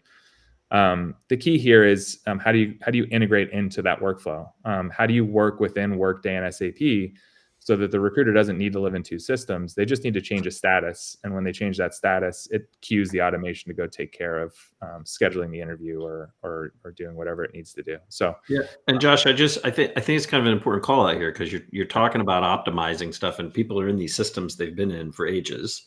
Yep. And what they're used to, right? But what you're not talking about is like replacing these ATSs or replacing the relationships they have, right? Yeah, exactly. In fact, we think that's a really bad strategy for technology companies in general, because switching costs are high. Change management is hard. For anybody that's listening who has ever tried to convince their CIO or their head of HRIS to swap ATSs, that's not an easy process. So, our view here is, rather than ripping out those systems, how can we layer on top of those to make them better, and to fix maybe the problems or the gaps that exist in those technologies? So yeah, for sure. Yeah, the only pushback that I would give, Josh, is the total cost of doing all of that has to be rational as well. Absolutely. And as we continue to layer, that's not been the mindset of many of the suppliers out there. So we're going to have to see a shift where the total cost is going to better fit the kind of budget that impacts the business itself. And so that might mean some changes in how some of those traditional tools are viewed. Yeah, I think that's spot on, Jerry. And I'll get to case studies here, because I think one of the things that we work really closely with our clients on is building a business case around this stuff. Because oftentimes it is additive spend, right? Like, to your point, if you have Workday and you go to your CFO or your CIO or your CHRO, and you want to try and convince them to spend an additional $100,000, $500,000, $1 million, their first question is, and probably should be, why can't we do this with Workday? Or why can't we do this with SAP? Go make this happen with the stuff we already have. And sometimes you can, and sometimes you can't. And so when you can't, when Workday or SAP or Oracle or whoever aren't capable of doing what you're trying to do, you have to think like your CFO. You have to think, where am I going to save the business money? Where am I going to improve the process in a way that's meaningful, that's going to drop to the bottom line? And if you can't make that argument, it's going to be really hard to get that additional budget, for sure. Understood. Yeah. I'll get to this, and then I want to move into the case studies, and then I want to leave time for questions if we have them. I also think that, and this is how we think about automation and AI, it is not a hammer. You can't, often it's the saying, if you have a hammer, sometimes you think everything's a nail. I think sometimes that's how AI technology companies think about this, that you can take AI and just apply it anywhere and solve any problem you want. And I think it's more of a dial than a switch. For high volume environments, there's no reason you can't automate up to 100% of the process. In some cases, an interview isn't really required. You probably shouldn't have an assessment necessarily. Your job is to get those people in the door as fast as possible if they're qualified. And so in that case, how do you use automation to remove as much of the back and forth and the BS as you can? On the other end of the spectrum, obviously, corporate and executive hiring, it's a really bad idea to automate 100% of it. You're not going to hire very many good executives if that executive never talks to a really good recruiter. And so there's a spectrum here, and I think you have to find the sweet spot for the types of roles you're filling. And in a lot of these huge companies, they hire all of these different roles. They have interns, they have executives, they've got high skill roles, they've got high volume roles. And so the flexibility to turn up or turn down that automation, turn that dial up and down is super key.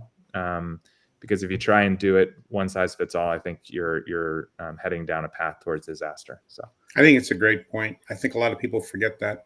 And I do think the number of different ways in which we recruit and our ability to alter the dimension of what we're doing in automation is going to be increasingly important. Good. Yeah, I totally agree. All right, so a couple case studies for you here. I've got a few more that I can share if you want to reach out to me directly. We've got about 30 plus case studies, I think, on our website now. So if there's one that you want specific to your industry for folks that are watching, please reach out to me on LinkedIn or email. I'm going to start with this idea that in some cases, augmenting the ATS is not the answer. So Paradox has what we call our conversational ATS. We are not trying to compete with or replace Workday and SAP. But there are cases in McDonald's case where the traditional ATS system way overserves the simplest use case. And the simplest use case in this instance is a McDonald's restaurant. So if you think about a McDonald's restaurant, there's no recruiters there. It is literally just the store manager who's managing hiring, employee scheduling, taking care of customers, ordering inventory, closing out the books every single day. And so SAP SuccessFactors or Oracle recruiting or Workday recruiting are not going to be effective and not going to, when they're forced in there, often what happens is the store manager says, forget it. I'm just going to use spreadsheets and paper. And so what we were able to do with McDonald's is bring in a system on top of their existing ATS. So they continue to use a system of record. In this case, it's SAP for all corporate hiring. But for their field, for their restaurants, it made sense actually to have a separate ATS that the restaurant owner, operators, franchisees could use. Conversation first, we tried to automate as much as we could. There was an interview that a store manager would need to have. So we would get the candidates, help the candidates apply, get them scheduled for an interview. The hiring manager's job at the store level was just to show up for that interview and decide yes or no. Do they want to hire that person? So it was taking the number of steps that store manager was now responsible for down to 1 or 2 instead of 10 to 12. That ultimately, the stats on the right, I think are the most impressive. Time to schedule went down from 3 days to 3 minutes. There was a 60% reduction in time to hire. I believe some McDonald's restaurants were hiring in less than 2 days. And 20 plus hours saved per manager per month, which is critical. Those managers are doing lots of stuff. And if you can give them 20 hours back per week, there's actual labor savings there. Back to your point, Jerry, like how do you make the case for this? For McDonald's, it was very easy. We have pricing per restaurant. That pricing is palatable when you consider the amount of time spent and money spent attracting these candidates. At the end of the day, we were able to build a very easy business case here. Love it. GM is on the other end of the spectrum. So if I talk about replacing systems, this is the opposite of that. So GM is a Workday shop. They implemented Workday across the entire business back in 2019, 2020. But scheduling was killing them. And so their recruiters and recruiting coordinators were spending an enormous amount of time. And in fact, they had a team of about 40 contract recruiting coordinators. So these were not salaried employees, but people that were brought on simply to schedule interviews. And that was the only thing they were doing. And it was taking way too long. There were too many people spending too much time on that. We were ultimately able to save them $2 million in hard costs there. In some cases, this meant that there were fewer contractors that were needed to do that. But I would argue that that's a net positive for both parties. Those recruiting coordinators were able to find work inside the business doing something else. But for GM, there was actual cost savings here. So back to this question of how do I layer technology on top of what I already have and make a case to my CFO? You have to think about these things. What's the labor impact? What's the job advertising impact if I'm focused on simplifying the application process? And then ultimately, there are some soft benefits as well. A 99% decrease in time to schedule usually means that candidates are spending less time in the waiting queue and ultimately having a better experience. So yeah, love that. And Josh, I think we've got a couple of the case studies actually sit out on your directory listing. So that's exciting to get there. And I assume everything else can kind of be grabbed out at paradox.ai. Yep. Yeah, absolutely. Yep. I love it. Well, I want to thank you for the time today. We really enjoyed our time out at Paradox and learning and meeting the rest of the team and all of the senior leadership, but then really learning what you guys are up to. You got a big year ahead of you. I'm really excited for you.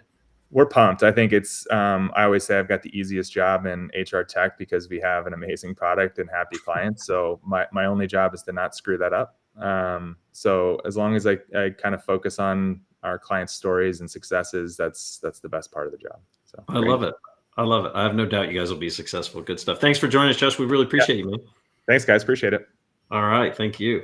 And let me see. Lastly, I'll just say, Jerry and I'll be back in about 10 minutes. We're going to be back at the top of the hour, about 8 minutes. We'll be back at the top of the hour, kicking off with, I believe we have Shaker Recruitment Advertising. We'll go through that and another couple hours of these. So they're a lot of fun. So find the link and jump back into the second half of today out on the, you can use my LinkedIn profile. I'm sure it's on Jerry's. You can also find it on the Career Crossroads one.